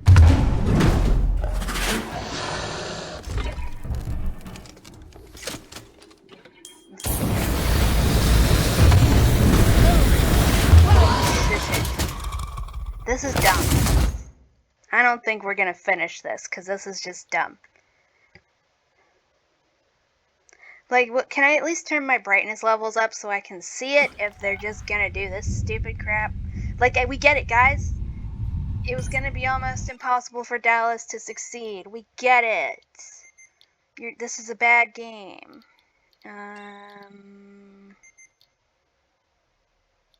Guess it's in video? Adjust gamma. Oh, it's all the way up. Alright, that's dumb. Alright. This is stupid. We're just... whatever. So after writing this story, purposefully undercutting every possible source of tension and seriousness and sincerity, Martha Wells doesn't like the fact that people treat this very lighthearted story as lighthearted. Hold on a second. I think I got it. Yes, it's in there with you. All right, I got a reading on you now. Lambert, speak to me. Right around there. You're gonna have to be careful.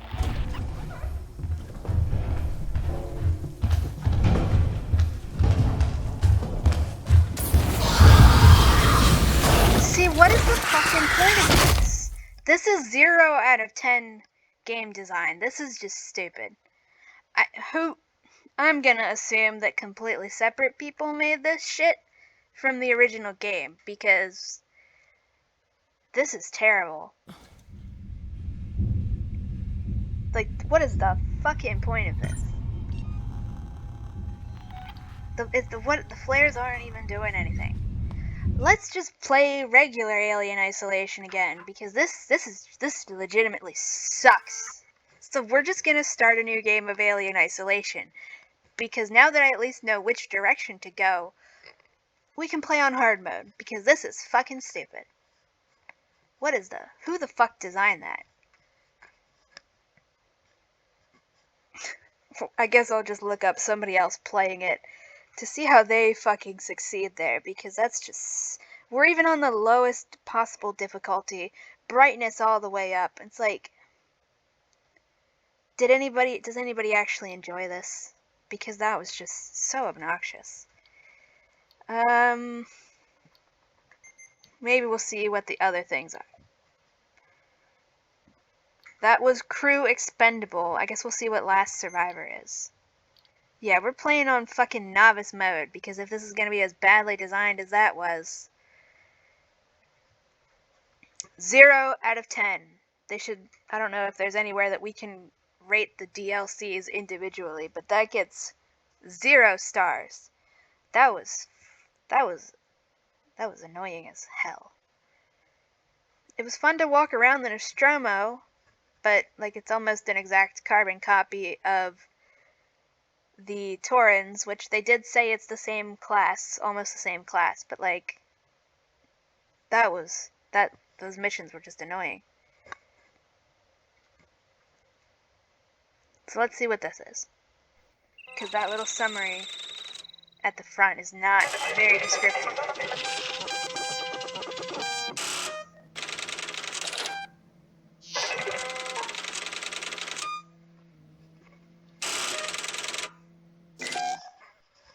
I have no clue what's going on. We're gonna blow up the ship. We'll take our chances in the shuttle. Good. We're gonna need coolant for the air support system. Parker! I powered up the shuttle. Have you got those coolant tanks ready? Oh no, this is where... You wanna give us a hand down here? This is probably where all those flashing lights are, so... Okay, well, the second we see flashing lights, we're quitting. So I'm confused. Was that first DLC thing that people in whatever year this originally came out had to pay for, is that not even the whole plot of the movie after the xenomorph appears? Like, I can understand not wanting to have to animate the whole scene in the dining room, but like... What is this? This is terrible. Alright. Let's try this. We're just skipping past all the actual difficulty. Whatever. Can I reload the flamethrower?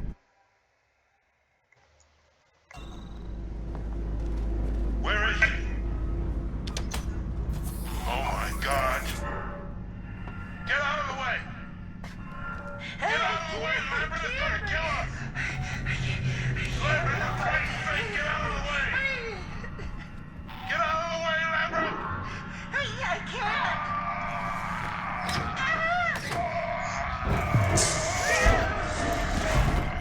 Come on!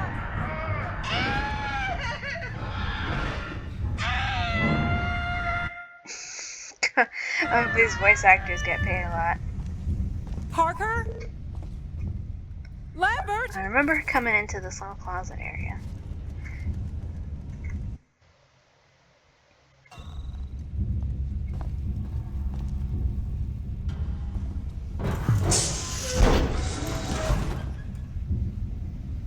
Am I just supposed to go down that ladder?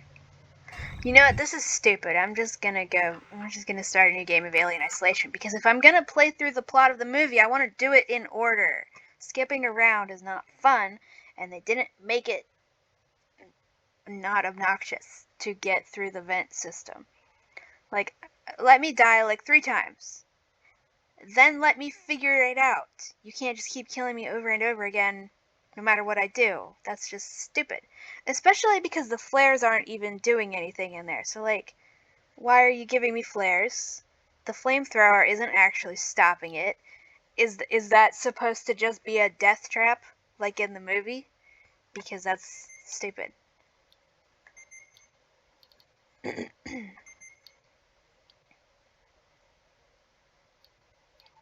We'll play on hard mode this time. Well, I don't know. Hold on, let's go back. Let's go back. Was there anything else? Survivor mode challenges. That doesn't seem fun. What else is there here? Okay. I guess that's it.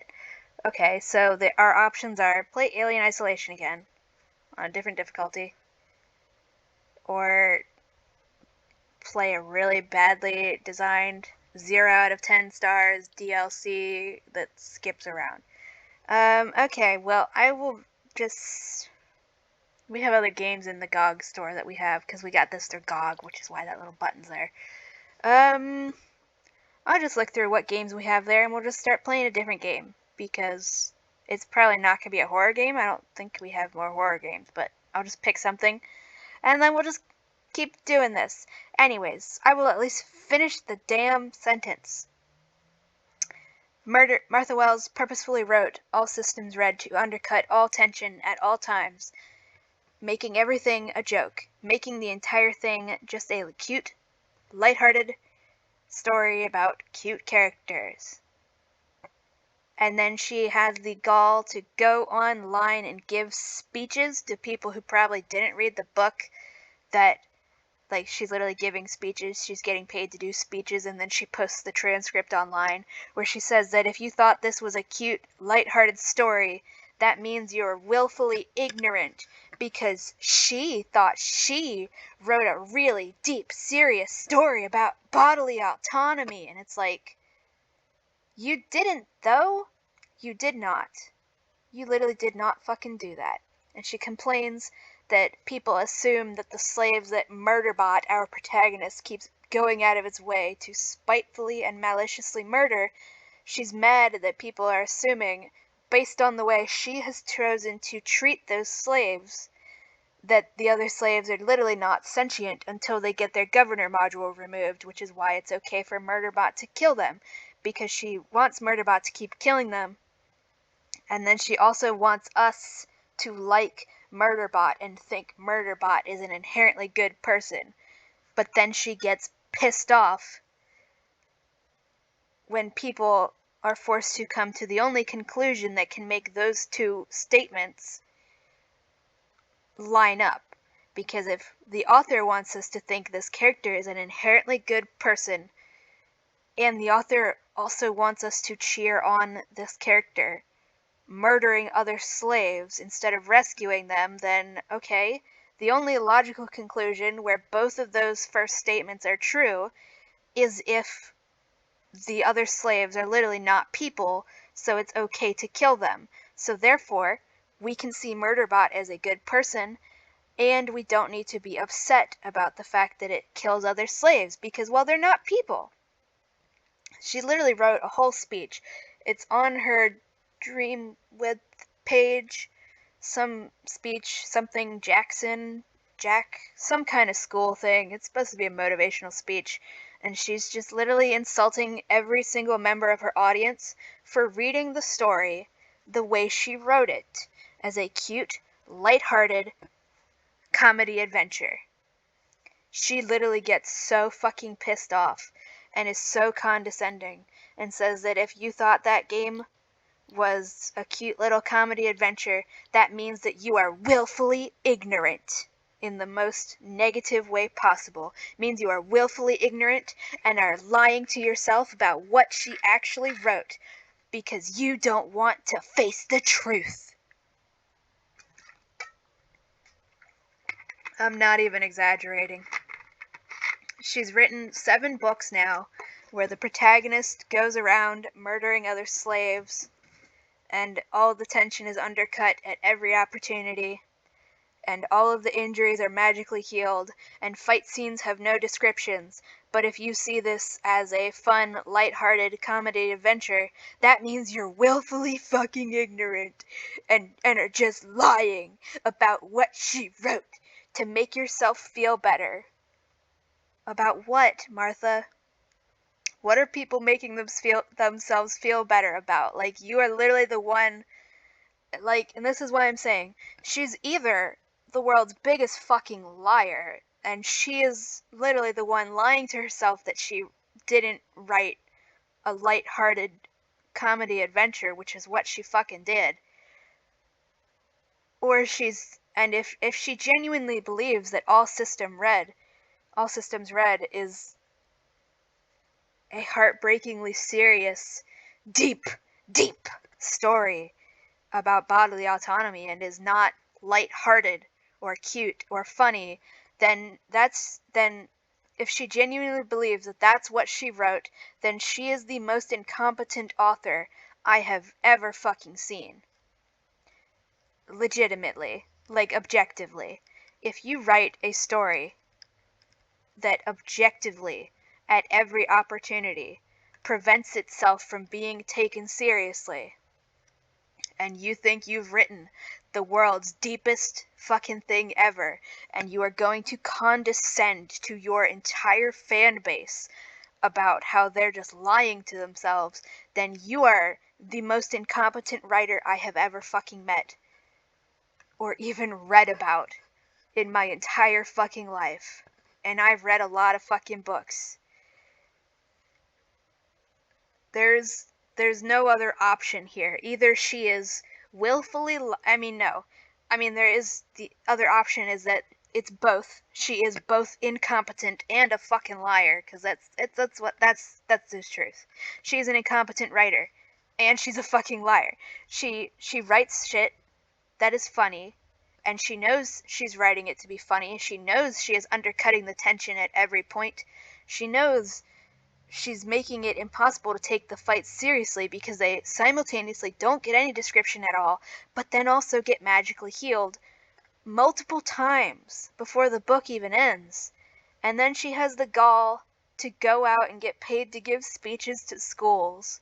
I don't know what fucking school she's giving this kind of speech to, where she just fucking condescends and lies to and insults her entire audience by saying, "Oh, you thought I wrote a funny, lighthearted story just because I wrote a funny, lighthearted story? How dare you?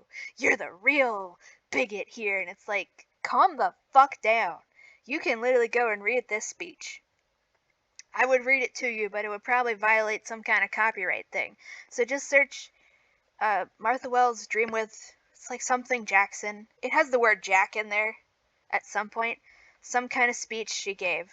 And you can just read it. Go read All Systems Red. And then read that speech. And tell me who's lying to themselves here. Because it's really fucking, like, unbelievable. Every time Martha Wells gives an interview of any kind, She just makes herself look so much worse every single fucking time. Hold on. She does not know when to stop. But anyways, yeah, I finally finished that single goddamn observation, but yeah, read All Systems Red, especially if you enjoy writing and reading books that are actually well written.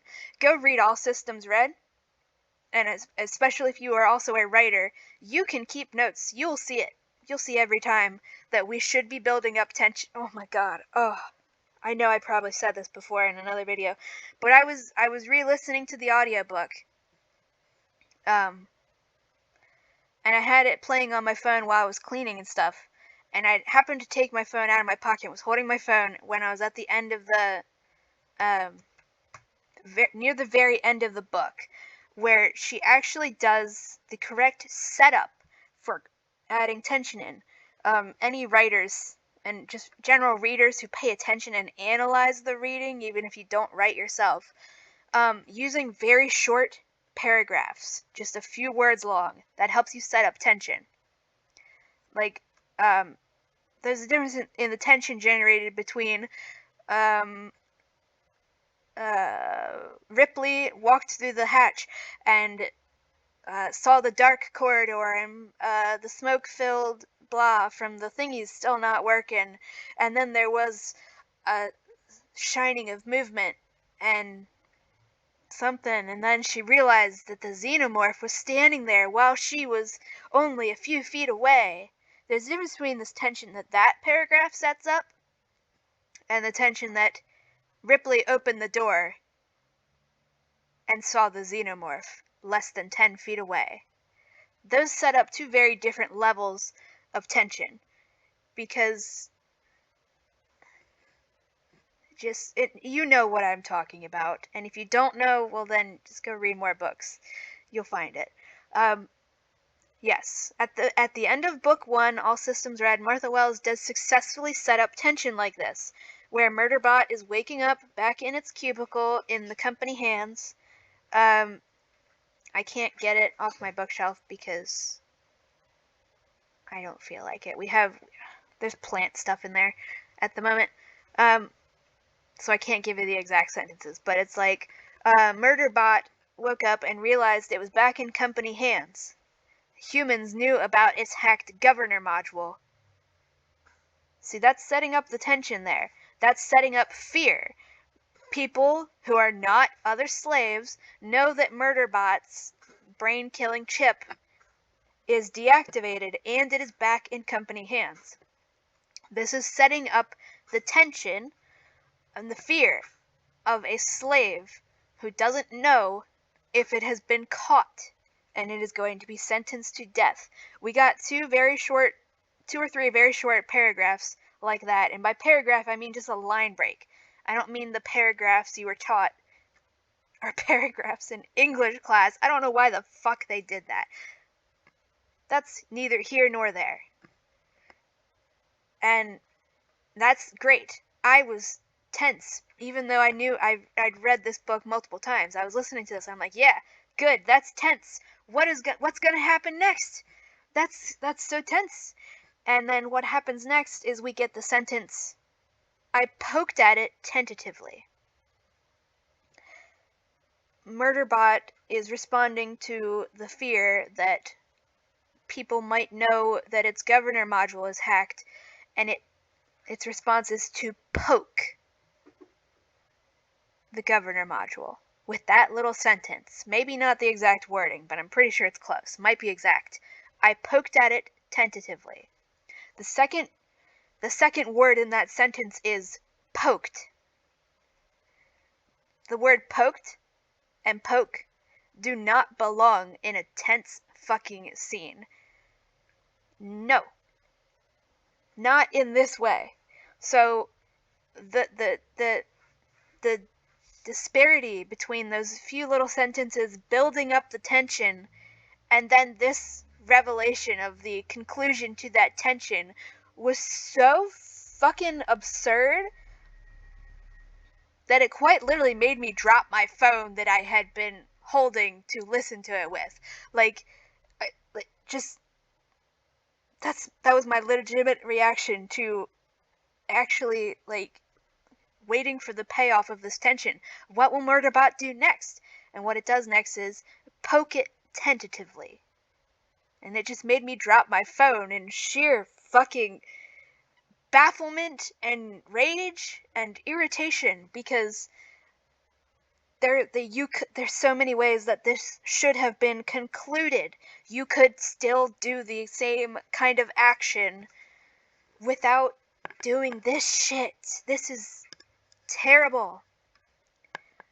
Okay, let's start it from the fucking top, and then I'll close this video and I'll pick another game to play. Since these DLCs are absolute shit. Murderbot woke up in its cubicle. It was back in company hands, and humans knew about its hacked governor module. Now, instead of saying it poked at it tentatively, we can say for some amount of time, for several minutes that felt like centuries, it could do nothing but lie there, barely brave enough to think any clear, coherent thoughts in case any of them set off the governor module. It spent minutes terrified. But nothing happened. No alarms went off. No pain. Nothing seemed to be different than it had been before. Slowly, tentatively, scared out of its wits, Murderbot poked at the governor module, expecting any moment to wind up dead, for all of the alarms in the room to screech. But nothing happened. The governor module was still intact. Preservation Aux had not betrayed it. At least, not yet. There you fucking go. That is how, and then, the cubicle opens, and all of the other station units who exist only for this one scene and are then never ever brought up or acknowledged ever again, help it out and get it dressed. Nobody says anything. They're acting a little bit weirder than normal, but nobody's acting very suspicious. And then Rathy comes by and says, "Hey, we bought your contract. You're coming home with us." Do you see the fucking difference there? One is, "Oh, yeah, everything's fine. Ha ha ha. You were stupid to worry about that. Oh, you thought there was a problem? How silly. No, Murderbot just poked it tentatively as the very first reaction." And it's like, that's how easy it would be. That's how easy it is to fix that fucking scene, to not remove all fucking narrative tension at all. Just actually show us Murderbot being afraid. Actually show us Murderbot dealing with this shit. Show us Murderbot tentatively and actually being careful about what it is doing. Don't just literally say, "I poked it tentatively." Just the way that comes out of nowhere in the original fucking writing, that's like a very abrupt action. There's no build up to it. It's just, "Oh, humans know about my governor module. I'll just poke it immediately. No hesitation. No pause. No fear at all. Just poke it. See what happens. And then it's fine." Yeah, Martha Wells claiming that she wrote a very serious story that, yeah, sure has some jokes, but that doesn't mean it can't be serious. It's like, nobody has ever said that you can't have a serious story and have jokes in it. The problem is that you use those jokes to undercut every single possible source of tension, literally, instantaneously, before the tension can even be fully absorbed. That's what makes it a light-hearted comedy adventure instead of the serious fucking story you are getting paid for some reason to go to schools and tell people you wrote while you're lying through your fucking teeth. and condescending to your audience. Nobody who listened to this, none of the kids, I don't know. Are they kids? Is she going to like colleges or high schools, middle schools? Where is she giving these speeches? I don't fucking know. I can't be bothered to find out. None of the people who listen to her speech, where she talks up how serious of a story she wrote, none of them are going to read All Systems Red and go, yeah, you're right, you wrote a really, really serious story. They're going to think, what the fuck was that lady talking about? She fucking lied to me. This is not serious at all. It's literally built to not be serious. And that is just pure fucking incompetence. This video is already 2 hours long, so I will end it and go find a different game for us to play. Hopefully one that won't make my computer want to explode because it's shit. Alright, bye-bye.